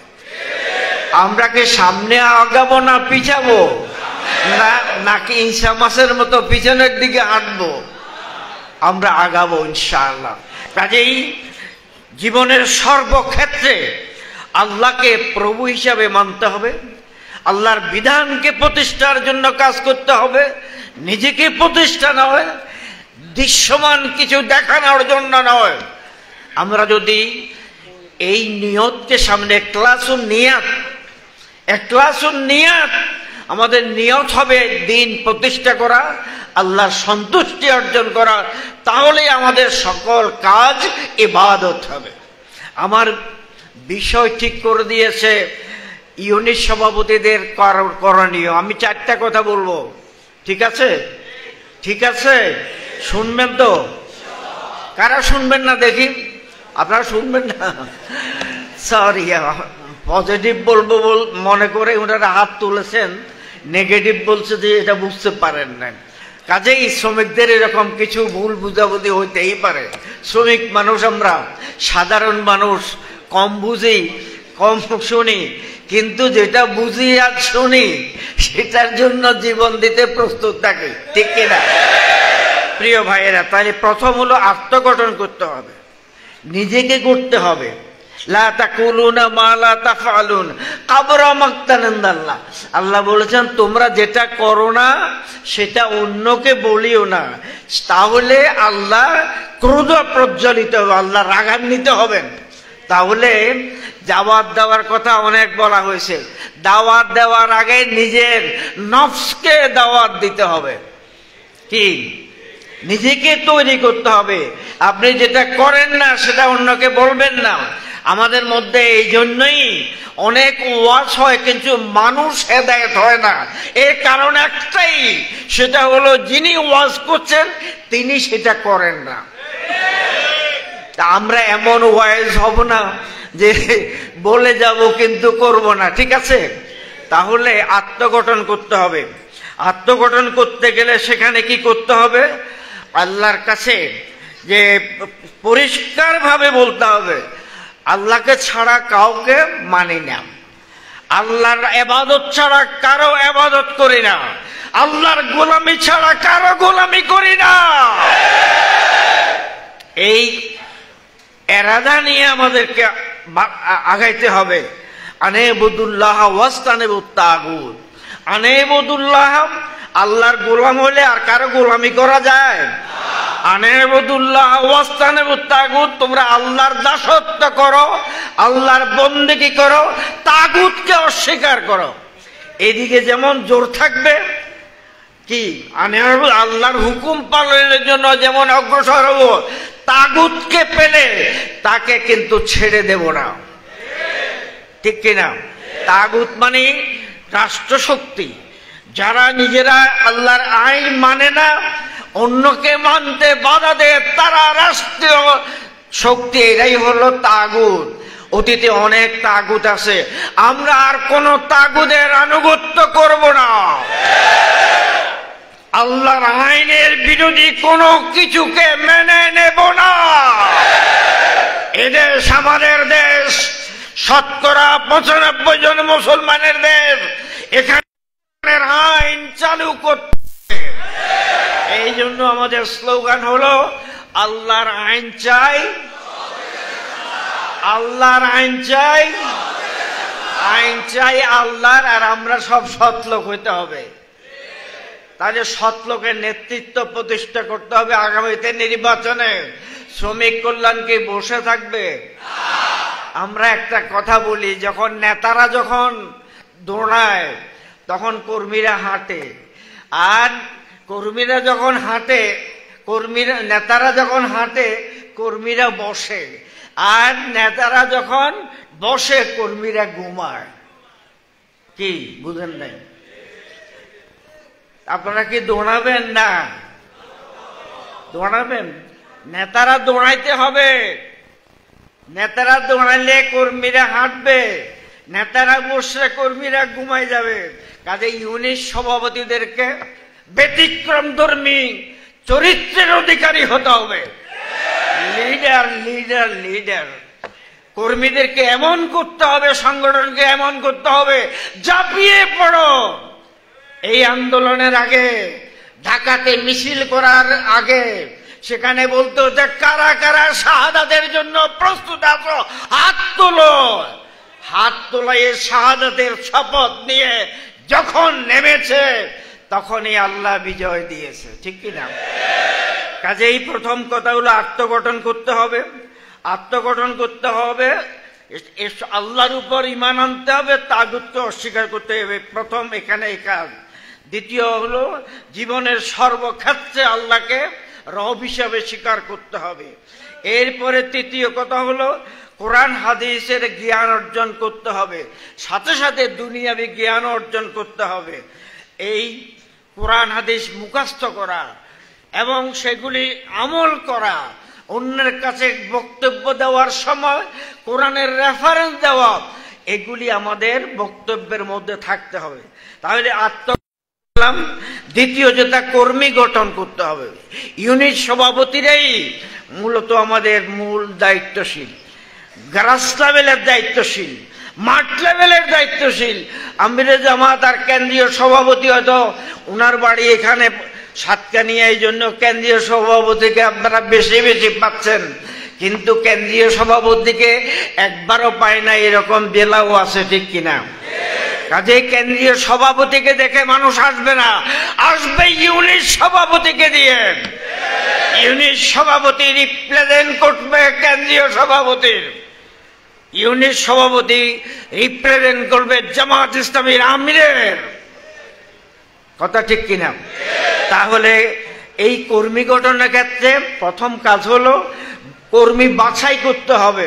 সবচাইতে লেডা মুখিয়া, জিবে কথা কইন্য পারে, চলিন্য পারে, হাঁটতে না ফরি যায়, এগুলিকে টার্গেট করলে বিপ্লব হবে না, সোয়াব হবে। সোয়াব আমাদের সোয়াবও লাগবে, বিপ্লবও লাগবে, ঠিক কিনা? কাজেই ওই যে বলেছেন নেতৃস্থানীয় শ্রমিক নেতাদেরকে টার্গেট নিতে হবে। সে যে ওমর ইসলামের বিরোধিতার জন্য আল্লাহ রাসূলকে কতল করতে গিয়েছিলেন, সেই ওমরের নেতৃত্বে সারা অর্ধ পৃথিবী ইসলামের আলো পেয়েছে। কাজেই নেতৃস্থানীয় লোকদেরকে বাছাই করতে হবে, তাদেরকে অব্যাহত তদারকি করতে হবে, তাদেরকে সিলেবাস অনুযায়ী লেখাপড়া করতে বলতে হবে, নিয়মিত প্রশিক্ষণের ব্যবস্থা করতে হবে। তাহলে এক নম্বর আত্মগঠনের জন্য, কর্মী গঠনের জন্য। তৃতীয় যেটা বলতেছি সেটা হলো নেতৃত্ব দান। নেতৃত্বের যোগ্যতা অর্জন করতে হবে। কেউ কেউ বলে যে ও আমাকে মানে না, ও আমার কথা শুনে না, ও আমাকে সম্মান করে না। আমি বলবো তুমি সম্মান পাওয়ার যোগ্যতা অর্জন করো নাই, এই জন্যই তোমাকে মানছে না। যে ইউনিট সভাপতি বলে আমার কর্মীরা আমাকে মানে না, আমি বলবো সভাপতি সাহেব আপনি যোগ্যতা অর্জন করেন, আপনি সেই মানে পৌঁছেন, যখন কর্মীরা বুঝবে আমার নেতা এমন, আমার নেতা এমন, এবং নেতাদের উদাহরণ দিয়ে কথা বলবে আমার নেতার চরিত্র এমন, তখন দেখবেন যে কর্মীরা আপনার জন্য জীবন দেবে, ঠিক কিনা? কাজেই আমাদেরকে সকল ইউনিট সভাপতিকে আত্মগঠন করতে হবে, কর্মী গঠন করতে হবে, নেতৃত্ব দেওয়ার যোগ্য হচ্ছে। আমি এটা বুঝাচ্ছি না আপনারা যোগ্য নয়, আপনারা অবশ্যই যোগ্য, যোগ্য হওয়ার পরে আরো বেশি যোগ্য হতে হবে। আচ্ছা, এরপরে নেতৃত্ব দান করতে গেলে কর্মীদেরকে সংগঠন পদ্ধতি, আপনাদেরকে আমি বলি, নেতা যারা, তাদেরকে সংগঠন পদ্ধতি ভালো করে বুঝতে হবে, পড়তে হবে, সেই অনুপাতে লোকদেরকে তৈরি করতে হবে। সংগঠনকে ধৈর্যশীল হতে হবে, নেতাদেরকে ধৈর্যশীল হতে হবে। সকল অবস্থায় মেজাজ দেখানো যাবে না। এরা আপনার কর্মচারী না, এটা আপনার ভাই। কর্মচারীর মতো ব্যবহার করবেন না দায়িত্বশীলরা। আল্লাহর রাসূলের একজন 10 বছর আল্লাহ রাসূলের খেদমত করেছে, তার বাপাচ্ছে যে তাকে নিয়ে যেতে, আল্লাহ রাসূল বললেন যে তোমার আব্বা যখন আসে তুমি জেলে চলে যেতে পারো। সে বলে আমার বাকি জীবন যা আছে আমার আব্বার কাছে যাব না, আমি আমার রাসূলের কাছেই জীবন শেষ করব। এমন নেতা হতে হবে, আপনার জন্য জীবন দিতে প্রস্তুত হবে। আপনার সে আচরণ, আপনার সে ভালোবাসা, আপনার সে ব্যবহার, নরম দিল, পরামর্শ গ্রহণ করা, এই গুণাবলী থাকতে হবে। এরপরে যেটা বলছি সেটা হলো সংগঠনকে মজবুত করতে হবে। কি ঢিলাঢালা সংগঠন না মজবুত সংগঠন? 10 জন কর্মী 10 জনই আসতে হবে, কোটা জাগান দেওয়া হবে। আপনার ইউনিট থেকে, আপনার ওয়ার্ড থেকে 50 জন আসতে হবে, সেখানে 50-এর জায়গায় 60 জন যেখানে আসবে, সেটাই হলো মজবুত সংগঠন। মজবুত সংগঠনের বৈশিষ্ট্য হলো তারা ঠিক মতো রিপোর্ট দেবে, ঠিক মতো কাজ করবে, রিপোর্ট দিবে, বাইতুল মাল দিবে, বিশেষ কালেকশন দিবে, সব কিছু যখন করবে তখন সেটা মজবুত সংগঠন হবে। কাজেই কয়টা কাজ বলেন? 4টা। একটা হলো আত্মগঠন, একটা হলো কর্মী গঠন, একটা হলো নেতৃত্ব দান, আর একটা হলো সংগঠন মজবুত করুন। এই 4টা কাজ হলে কি হবে? এই 4টা কাজ হলে সংগঠন মজবুত হবে। আর এই সংগঠন যদি মজবুত হয় তাহলে সোনার দেশ গড়া হবে। দুনিয়ার মানুষ বলেন আমরা সোনার খনি পেয়েছি, রূপার খনি পেয়েছি, তেলের খনি পেয়েছি।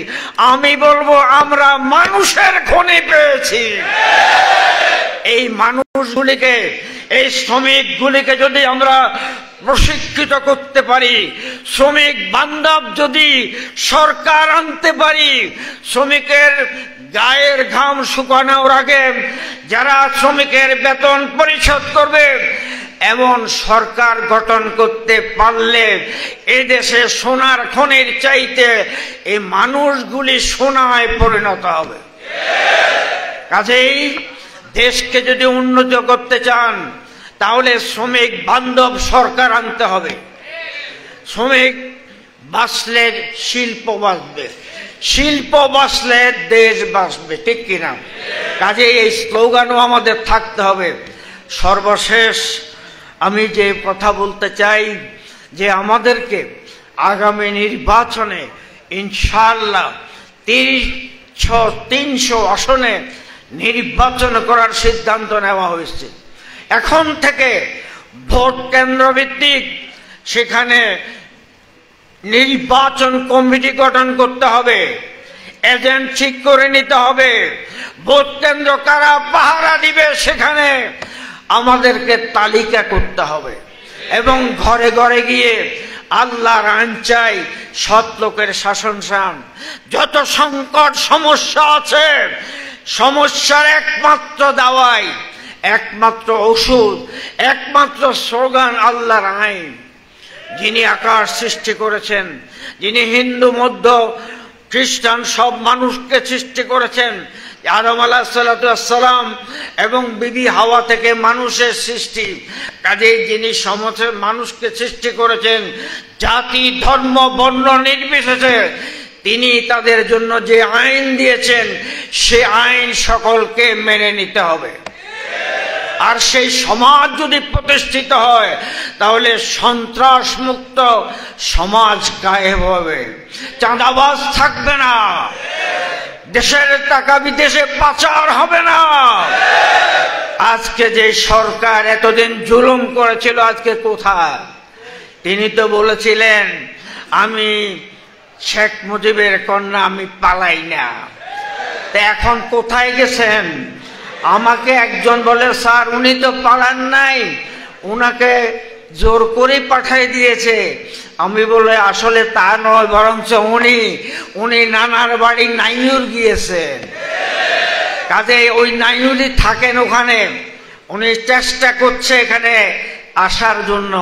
বাংলার জমিনে এই জুলুমবাজ এক নায়কতন্ত্রের প্রতিষ্ঠাতা, যারা বাংলাদেশকে তলাবিহীন জুলি বানিয়েছিল, যারা দেশের সম্পদ বিদেশে পাচার করেছিল, তাদেরকে বাংলার জমিনের জনগণ গ্রহণ করবে না, করবে না, করবে না। তাই আজকে আমাদেরকে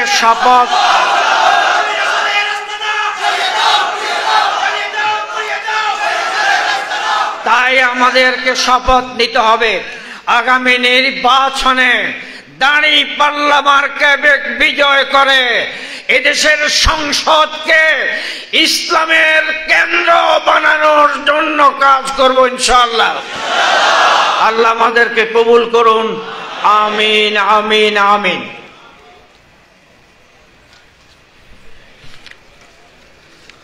সম্মানিত উপস্থিতি, আজকের এই ইউনিট দায়িত্বশীল সম্মেলনের আমাদের প্রধান আকর্ষণ, এই সম্মেলনের সম্মানিত প্রধান অতিথি বাংলাদেশ জামাত ইসলামীর সংগ্রামী নায়েবে আমির, সাবেক সংসদ সদস্য, বাংলাদেশ ইসলামী ছাত্র শিবিরের সাবেক কেন্দ্রীয় সভাপতি, বাংলাদেশ শ্রমিক কল্যাণ ফেডারেশনের সম্মানিত মহতরম সভাপতি জনাব আনম শামসুল ইসলাম, জনাব আনম শামসুল ইসলাম,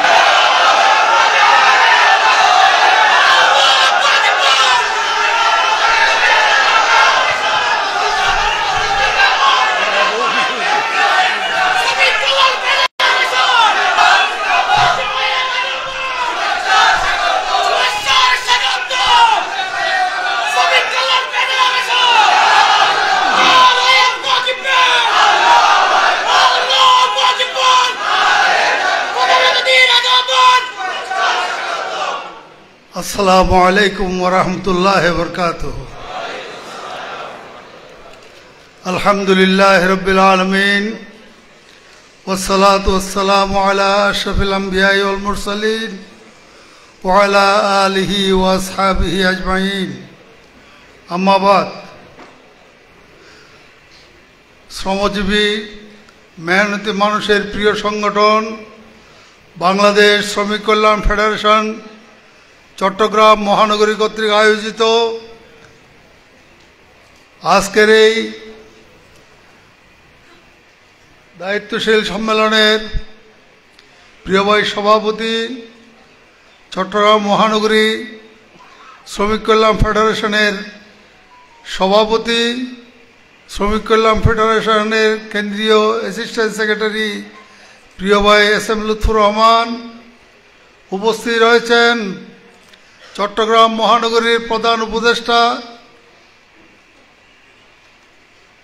বাংলাদেশ জামায়াতে ইসলামী চট্টগ্রাম মহানগরীর ভারপ্রাপ্ত আমির প্রিয় ভাই নজরুল ইসলাম, উপস্থিত রয়েছেন চট্টগ্রাম মহানগরীর প্রাক্তন নায়েবে আমির, চট্টগ্রাম অঞ্চলের অন্যতম সদস্য, এক সময়ের বাংলাদেশ শ্রমিক কল্যাণ ফেডারেশনের চট্টগ্রাম মহানগরীর সভাপতি, আমাদের প্রিয়জন বাংলাদেশ জামায়াতে ইসলামীর কেন্দ্রীয় কর্মপরিষদ সদস্য জনাব অধ্যাপক আহসানুল্লাহ, উপস্থিত রয়েছেন আমাদের প্রিয় ভাই জনাব মোহাম্মদ জাফর সাদেক, উপস্থিত রয়েছেন আমাদের প্রিয় ভাই বাংলাদেশ শ্রমিক কল্যাণ ফেডারেশনের কেন্দ্রীয় সহ সাধারণ সম্পাদক জনাব ভাই মোহাম্মদ ইসহাক, অন্যান্য নেতৃবৃন্দ, চট্টগ্রাম মহানগরী শ্রমিক কল্যাণ ফেডারেশনের নেতৃবৃন্দ, আজকের এই সুন্দর আয়োজনে উপস্থিত প্রিয় ভাই এবং বন্ধুগণ, আপনাদেরকে আবারও সালাম জানাই। আসসালামু আলাইকুম ওয়া রাহমাতুল্লাহ। সম্মানিত প্রিয় ভাইরা, আমি আল্লাহ রাব্বুল আলামিনের শুকরিয়া আদায় করছি আজকের মতো এরকম একটি সুন্দর আয়োজনে আল্লাহ রাব্বুল আলামিন আমাদেরকে উপস্থিত হওয়ার তৌফিক দান করেছেন। আলহামদুলিল্লাহ। আমি অতিথিবৃন্দের বক্তব্য শুনেছি, আলহামদুলিল্লাহ মন ভরে ওনারা বক্তব্য রেখেছেন। সেই বক্তব্যগুলো যদি আমরা সত্যিকার অর্থে আমল করতে পারি তাহলে আমাদের এখানকার অবস্থার পরিবর্তন হবে। কথা ঠিক কিনা? ইনশাআল্লাহ। আলহামদুলিল্লাহ প্রত্যেকের বক্তব্য অত্যন্ত সুন্দর হয়েছে, আকর্ষণীয় হয়েছে এবং অনুসরণ করার মতো এরকম বক্তব্য হয়েছে। আলহামদুলিল্লাহ। সম্মানিত প্রিয় ভাইরা, সময় আমার কম, আমি অল্প সময়ে আমার কথা শেষ করছি, কারণ নেতৃবৃন্দ সকলেই ভালোভাবে বক্তব্য দিয়েছেন। আমরা সকলেই জানি যে আল্লাহ রাব্বুল আলামিন আমাদেরকে সৃষ্টি করেছেন, ঠিক না? আল্লাহ আমাদেরকে সৃষ্টি করেছেন, দুনিয়াতে পাঠিয়েছেন আল্লাহ রাব্বুল আলামিন, এই বিশ্বাস আমাদের আছে, ঠিক না? আল্লাহ রাব্বুল আলামিন আমাদের চলাফেরার জন্যে, আমাদের জীবন যাপন করার জন্যে সমস্ত নেয়ামত দিয়েছেন, আল্লাহ দিয়েছেন। সে আল্লাহ আমাদের কিভাবে চলতে হবে তার জন্যে জীবন বিধানও দিয়েছেন। কথা ঠিক না? এই জীবন বিধান দিয়েছেন 1,24,000 বা 2,24,000 পয়গম্বরের মাধ্যমে।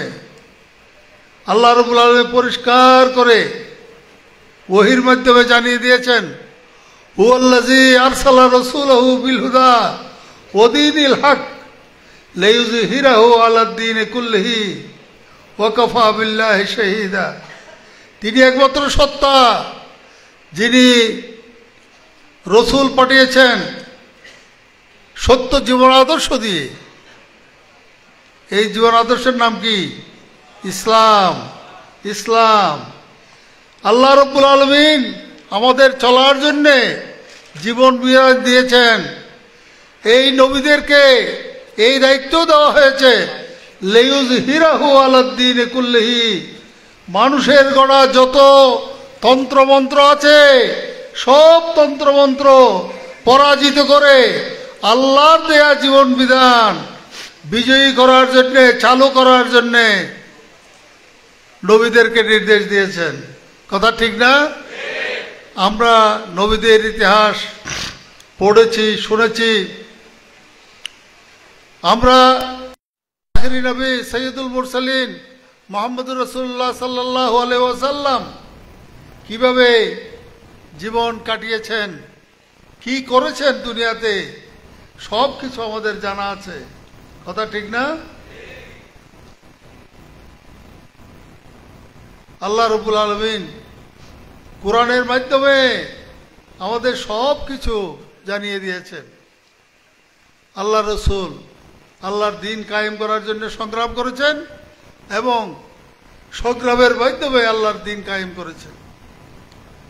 আমরা যদি সত্যিকার অর্থে আল্লাহর প্রিয় গোলাম হতে চাই, আল্লাহর প্রিয় বান্দা হতে চাই, আমাদেরকে ঈমানদার হতে হবে এবং রসুলের অনুসারী হতে হবে, ঠিক না? আল্লাহ যে দায়িত্ব আমাদের উপর দিয়েছেন সে দায়িত্ব পালন করতে হবে। আল্লাহ রাব্বুল আলামিন কোরআনের অনেক জায়গায় বলেছেন আমাদের কি করতে হবে। আল্লাহ বলেছেন ইন্নামাল মুমিনুনা আল্লাযিনা আমানু বিল্লাহি ওয়া রাসূলিহি সুম্মা লাম ইয়ারতাবু ওয়া জাহাদু বিআমওয়ালিহিম ওয়া আনফুসিহিম ফি সাবিলিল্লাহ উলাইকা হুমুস সাদিকুন। সত্যিকারের মুমিন হচ্ছে তারাই যারা আল্লাহর উপর রাসূলের উপর ঈমান আনবে, কোনো সন্দেহ পোষণ করবে না, এবং যারা জান মাল দিয়ে সংগ্রাম করবে দিন প্রতিষ্ঠার জন্যে, তারাই সত্যিকারের মুমিন। সম্মানিত ভাইরা, আমরা সবাই মুমিন হতে চাই, সবাই মুমিন হতে চাই এবং আল্লাহ সন্তুষ্টি পেতে চাই। আল্লাহ রাব্বুল আলামিনের সন্তুষ্টি যদি পেতে চাই, মুমিন হতে চাই, তাহলে আমাদেরকে আল্লাহ রসুল যেমন দিন কায়েমের জন্যে, আল্লাহর বিধান কায়েমের জন্য সংগ্রাম করেছেন, আমাদেরকেও ঠিক সেভাবে সংগ্রাম করতে হবে, ঠিক না? সম্মানিত ভাইরা, অনেক আয়াত আছে, আমি ওই আলোচনায় আর যেতে যাচ্ছি না, কারণ এখানে যারা উপস্থিত আছেন সবাই দায়িত্বশীল, সবাই এগুলো জানেন। জান্নাতে যেতে হলেও ইসলামী আন্দোলন করতে হবে, জাহান্নাম থেকে বাঁচতে হলেও ইসলামী আন্দোলন করতে হবে, আল্লাহর প্রিয় বান্দা হতে চাইলে ইসলামী আন্দোলন করতে হবে। কথা ঠিক না? আল্লাহ অনেক আয়াত নাজিল করেছেন। সময় যেহেতু কম, এই জন্যে বেশি ওদিকে আলোচনা যাচ্ছি না। এই যে দিন কায়েম করার সংগ্রাম করা, যেটা আল্লাহ রাব্বুল আলামিন আমাদের উপর ফরজ করে দিয়েছেন, এই দিন কায়েম করতে হলে এক সময় এমন ছিল, যুদ্ধ করে মানুষের নেতৃত্ব পরিবর্তন করতে হতো। হ্যাঁ, লড়াইয়ে জিতে তারপরে বিধান কায়েম করতে হতো। কিন্তু এখন সেই পদ্ধতি চলে গিয়েছে। এখন পদ্ধতি এসেছে কি? নির্বাচনের মাধ্যমে যদি মানুষ চায় যে আমরা এই বিধান চাই, তাহলে স্বাভাবিকভাবে তারাই ক্ষমতাসীন হবে, তারাই সেই বিধান প্রতিষ্ঠা করবে। আমাদের দেশে যে নির্বাচন হয়, সেই নির্বাচনের মাধ্যমে ক্ষমতাসীন হয়। তারা যেই সমস্ত ওয়াদা করে, সে ওয়াদা পালন করার চেষ্টা করে ক্ষমতায় গিয়ে। কিন্তু প্রিয় ভাইরা, আমরা এরকম অনেক দল দেখেছি যারা বিভিন্নভাবে ক্ষমতাসীন হয়েছে, কিন্তু মানুষকে শান্তি দিতে পারে নাই। বিশেষ করে যারা শ্রমজীবী মেহনতি মানুষ, তারা তাদের শ্রমের কারণেই দেশের উন্নয়ন হয়, দেশের মানুষ তাদের রিজিকের সন্ধান পায়। সেই শ্রমজীবী মেহনতি মানুষের প্রচেষ্টায় তারা নির্বাচনে বিজয় লাভ করেও শ্রমজীবী মেহনতি মানুষের অধিকার ফিরে দিতে পারে নাই, ঠিক না?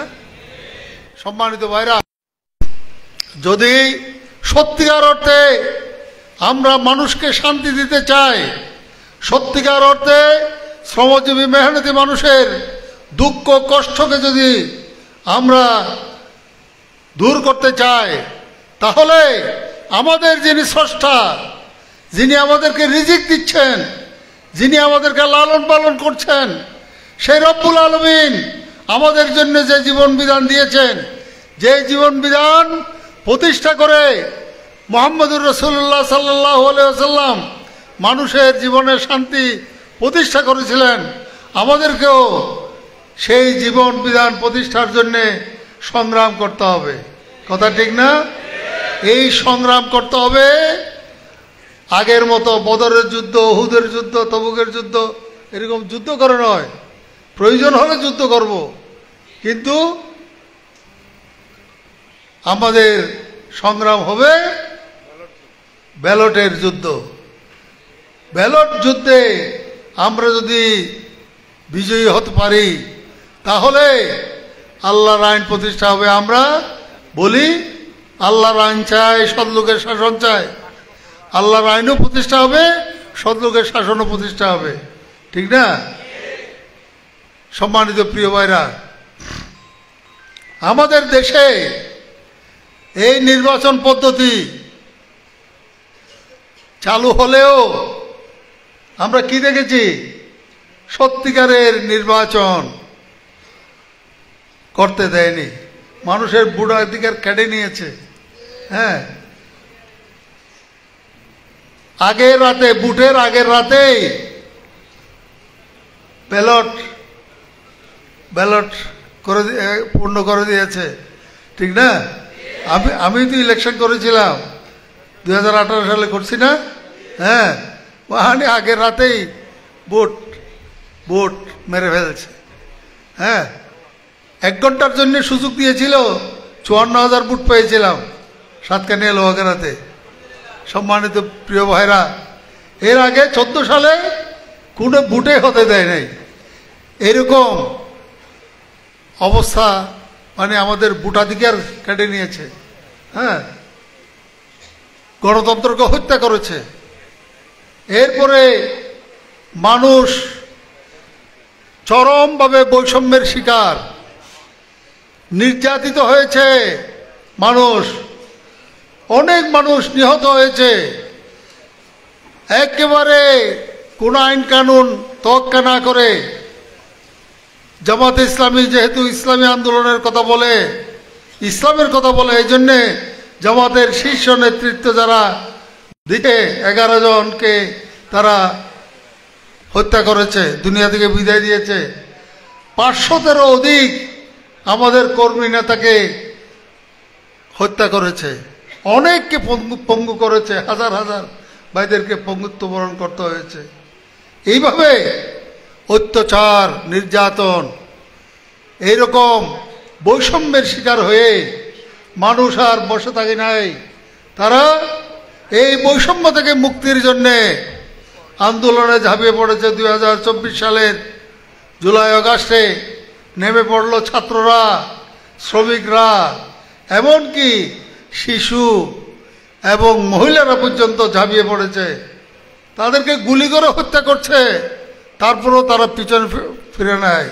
হ্যাঁ, বরং শহীদ মিনারে গিয়ে বলল যে কারা শহীদ হতে চাও, বলতে যে আমরা সবাই শহীদ হতে চাই, হাত তুলে দিল, পিছনে ফিরে নেয় একজনও, জীবন দিয়ে দিয়েছে। আমি তখন নারায়ণগঞ্জে ছিলাম সফরে, দেখি যে বিল্ডিংয়ের উপরে নারীরা, শিশুরা দেখতেছে কোথায় কি হচ্ছে, গুলির আওয়াজ কেন, তাদেরকে দেখে দেখে গুলি করতেছে। আমার চোখের সামনে দেখতেছি মহিলা পড়ে গেল, শিশু পড়ে গেল। হ্যাঁ, এরকম অনেককে হত্যা হতে আমরা নিজের চোখেও দেখেছি। এইভাবে অত্যাচার, নির্যাতন করেছে। সম্মানিত ভাইরা, কিন্তু আন্দোলন সংগ্রামের কারণে হাজার হাজার ভাইদের, বোনদের, শিশুদের রক্তের বিনিময়ে যারা জালেম, জুলুম করেছে, তারা দেশ ত্যাগ করতে বাধ্য হয়েছে। কথা ঠিক না? দেশ ত্যাগ করতে বাধ্য হয়েছে। হ্যাঁ, এই যে শেখ হাসিনা পালায় না, যে কথাটা বলছিল, সেই তো পালিয়ে গেল, পালাতে বাধ্য হলো। পুলিশকে ব্যবহার করে হত্যা করেছে। হ্যাঁ, সেখানে তারাও শেখ হাসিনাকে রক্ষা করতে পারলো না, চলে গেল। কোথায় গেছে? তার বাড়িতে আছে। যাক, এটা আপনারা জানেন। সম্মানিত প্রিয় ভাইরা, এখন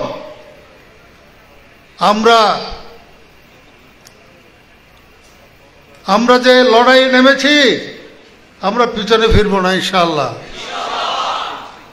আমরা 7 দফা দাবিতে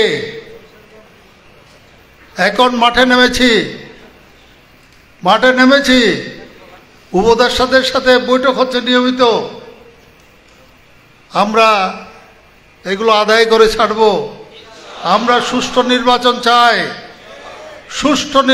চাই, সবাই যাতে ভোট দিতে পারে এই ধরনের একটা পরিবেশ চাই। এবং আমাদের ভোটের একটা কথা আমরা বলেছি, সেটা হচ্ছে পিআর পদ্ধতিতে আমরা নির্বাচন চাই। পিআর মানে কি? মানে সবাই নিজের মার্কাতে ভোট দেবে, এরকম মার্কাতে যদি ভোট দেয়, এই মার্কাতে যদি আমরা বেশি ভোট পাই তাহলে আমরা ক্ষমতাসীন হয়ে যাব।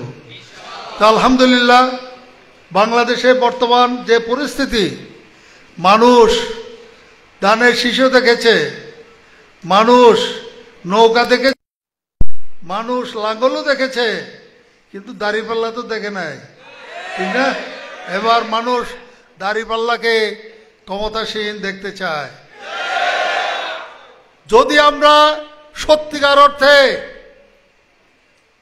ইমানের দাবি পূরণের জন্যে মাঠে ময়দানে নামতে পারি, আমরা যদি জনগণকে এই কথা বুঝাতে পারি, আল্লাহর আইন চাই, সৎলোকের শাসন চাই যারা বলে, তাদের পক্ষে থাকলে আপনারা সত্যিকার অর্থে শান্তি প্রতিষ্ঠিত করতে পারবেন বাংলাদেশে। এই কথা যদি আমরা বুঝাতে পারি, তাহলে ইনশাআল্লাহ আজিজ আর কোনো সমস্যা বাংলাদেশে থাকবে না। কথা ঠিক কিনা? আমরা কি এটা বিশ্বাস করি? প্রিয় ভাইরা, 19 তারিখে আমাদের সোহরাওয়ার্দী উদ্যানে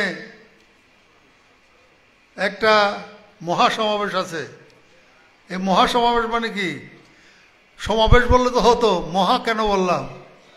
এমনভাবে আমাদের লোকজন উপস্থিত হবে, সেই মহাসমাবেশ থেকে বুঝতে পারবেন যে আল্লাহর আইন চাই, সৎলোকের শাসন চাই যারা বলতেছে, তারাই ক্ষমতায় চলে আসতেছে। চিন্তা করার কোনো কারণ নেই।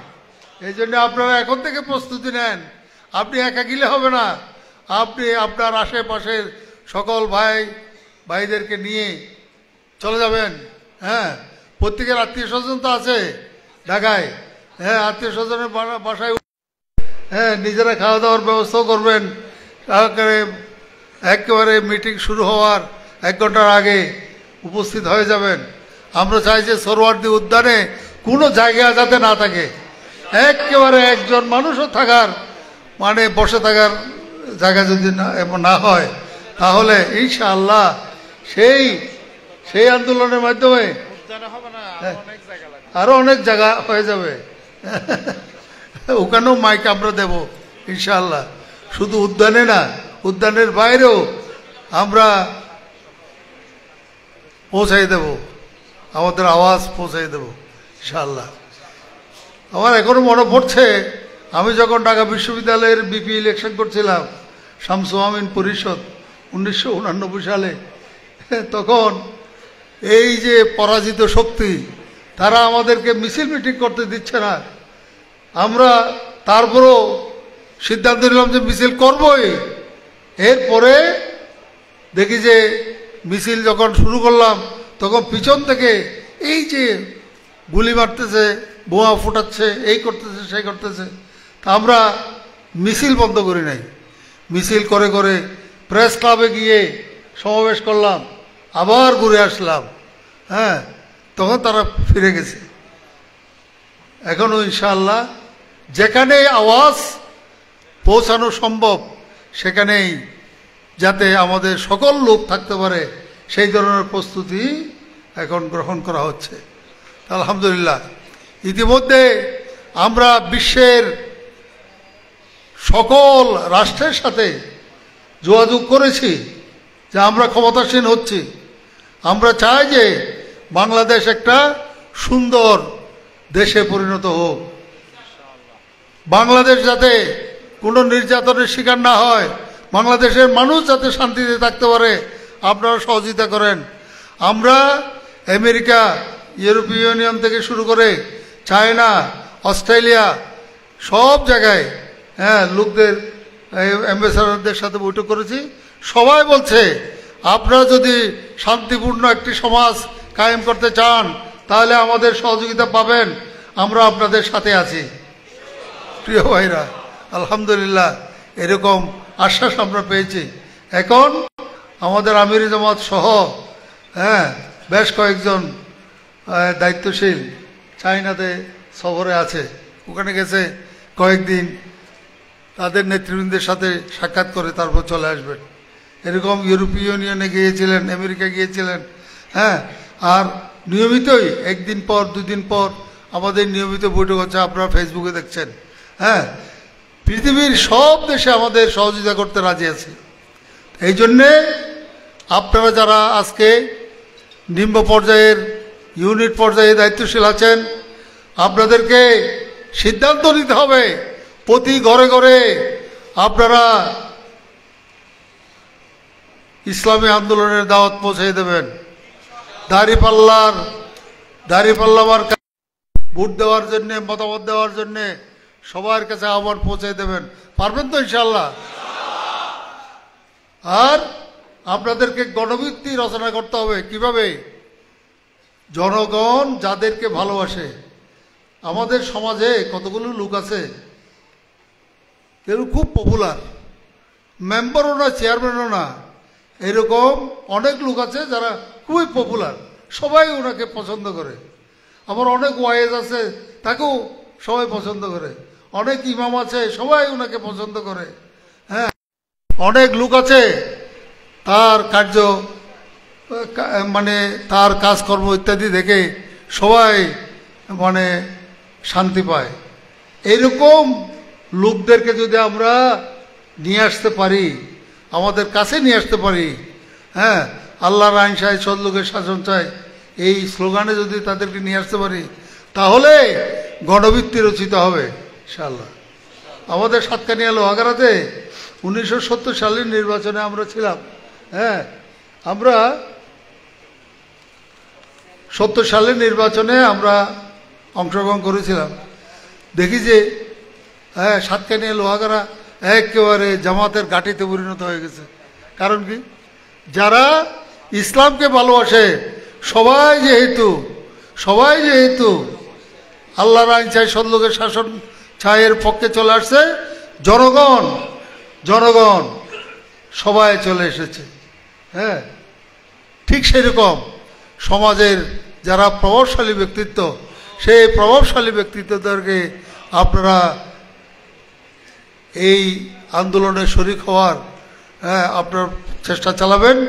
আল্লাহ রাব্বুল আলামিন আমাদের এই প্রচেষ্টা যদি কবুল করে তাহলে অবশ্যই দাঁড়িপাল্লা মার্কায় আমরা ভোট পাব, ক্ষমতাসীন হব এবং বাংলাদেশের মানুষ শান্তিতে বসবাস করতে পারবে। আল্লাহ রাব্বুল আলামিন আমাদের সকলকে সঠিকভাবে দায়িত্ব পালন করার তৌফিক দান করুন। এই কথা বলে সকলকে অন্তঃস্থল থেকে ধন্যবাদ, মোবারকবাদ জানিয়ে আমার কথা এখানে শেষ করছি। ওয়া তৌফিক ইল্লা বিল্লাহ। আসসালামু আলাইকুম ওয়া রাহমাতুল্লাহ।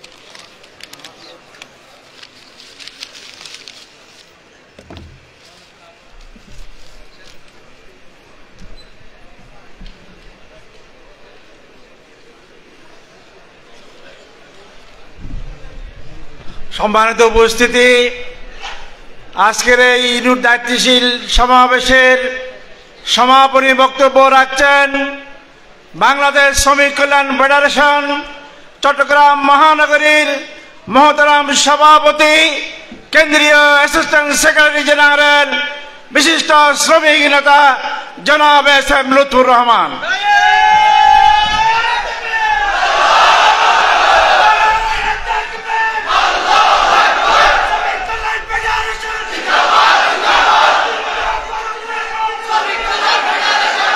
নাহমাদুহু ওয়া নুসাল্লি আলা রাসূলিহিল কারীম।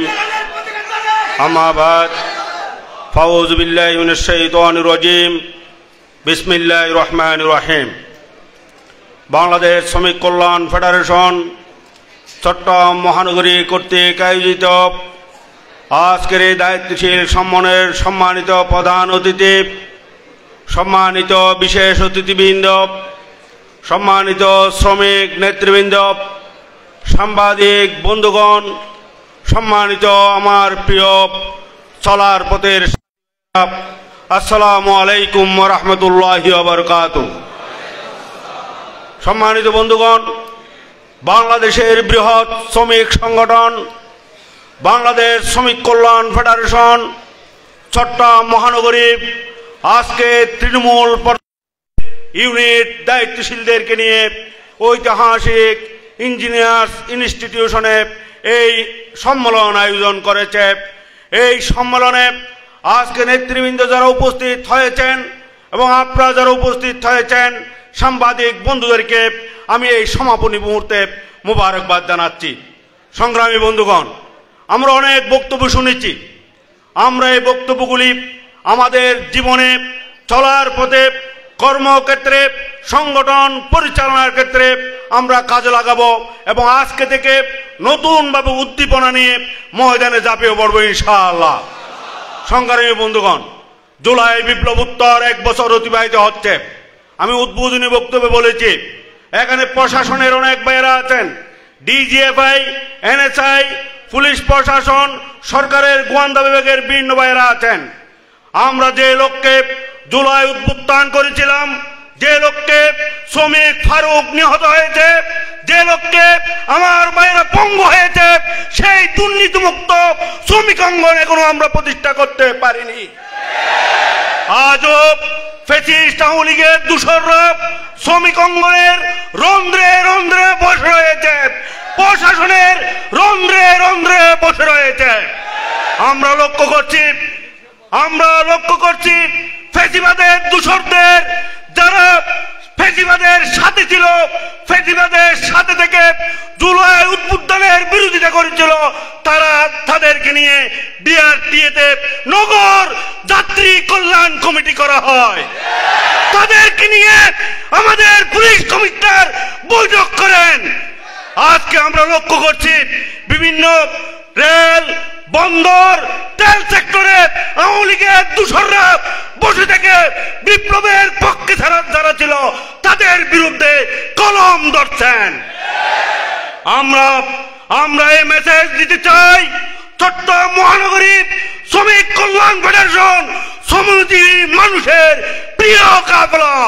এখানে রিক্সাওয়ালা, এখানকার ঠেলাওয়ালা, এখানে নির্মাণ শ্রমিক, এখানে দোকান শ্রমিক, এই নগরীর হোটেল শ্রমিক, বন্দর শ্রমিক, তেল শ্রমিকরা যদি কোথাও নির্যাতিত হয়, পরিবহন শ্রমিকরা যদি নির্যাতিত হয়, প্রতিরোধ করে তোলা হবে। আমি আমাদের প্রিয় ভাইদেরকে অনুরোধ করব, আমরা সরকারকে বুঝাচ্ছি, আমরা চাই আমাদের নির্যাতিত, নিপীড়িত, বঞ্চিত শ্রমিকদের ন্যায্য অধিকার। এই ন্যায্য অধিকার আদায়ের ক্ষেত্রে আওয়ামী ফ্যাসিস্টদের দূষর যারা আপনার বিভিন্ন অঙ্গনে বসে আছে, তাদেরকে অবিলম্বে গ্রেফতার করে আইনের আওতায় আনতে হবে। না হয় শ্রমিক কল্যাণ ফেডারেশনের পক্ষ থেকে বিভিন্ন শ্রমিক অঙ্গনে, শিল্প অঙ্গনে, বিআরটিএতে, বন্দরে, তেল সেক্টরে, বিভিন্ন শিল্প কলকারখানায় যারা ফ্যাসিবাদের দূষর আওয়ামী লীগের দালাল বসে আছে, তাদের শ্বেতপত্র প্রকাশ করা হবে এবং তাদেরকে যারা পৃষ্ঠপোষকতা দিচ্ছেন, প্রশাসন থেকে দিলে প্রশাসনের কর্তাদের মুখোশ উন্মোচন করে দেওয়া হবে। আমি আজকের এই সমাবেশ থেকে আমার শ্রমিক নেতৃবৃন্দকে অনুরোধ করব, যেখানে অন্যায় হবে শ্রমিক কল্যাণ ফেডারেশন শ্রমিকদের পক্ষে, জালেমের বিরুদ্ধে সেখানে প্রতিরোধ করে তুলবে।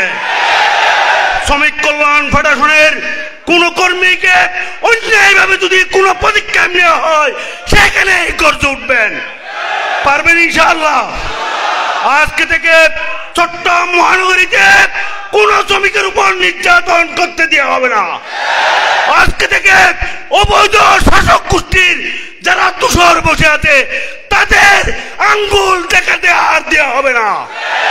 আমরা সত্যের পক্ষে আওয়াজ তুলেছি, শ্রমিকদের পক্ষে আমরা আছি, শ্রমিকদের পক্ষে আমরা থাকবো। শ্রমিকদের অধিকার আদায়ের জন্য শ্রমিক কল্যাণ ফেডারেশন প্রয়োজনে জীবন দেবে, আফসোস করবে না ইনশাআল্লাহ।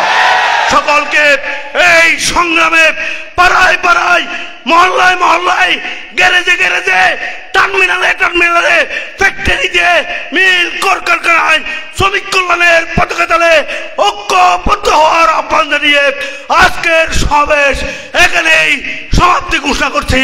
আসসালামু আলাইকুম রহমতুল্লাহ। বাংলাদেশ জিন্দাবাদ, বাংলাদেশ শ্রমিক কল্যাণ ফেডারেশন জিন্দাবাদ।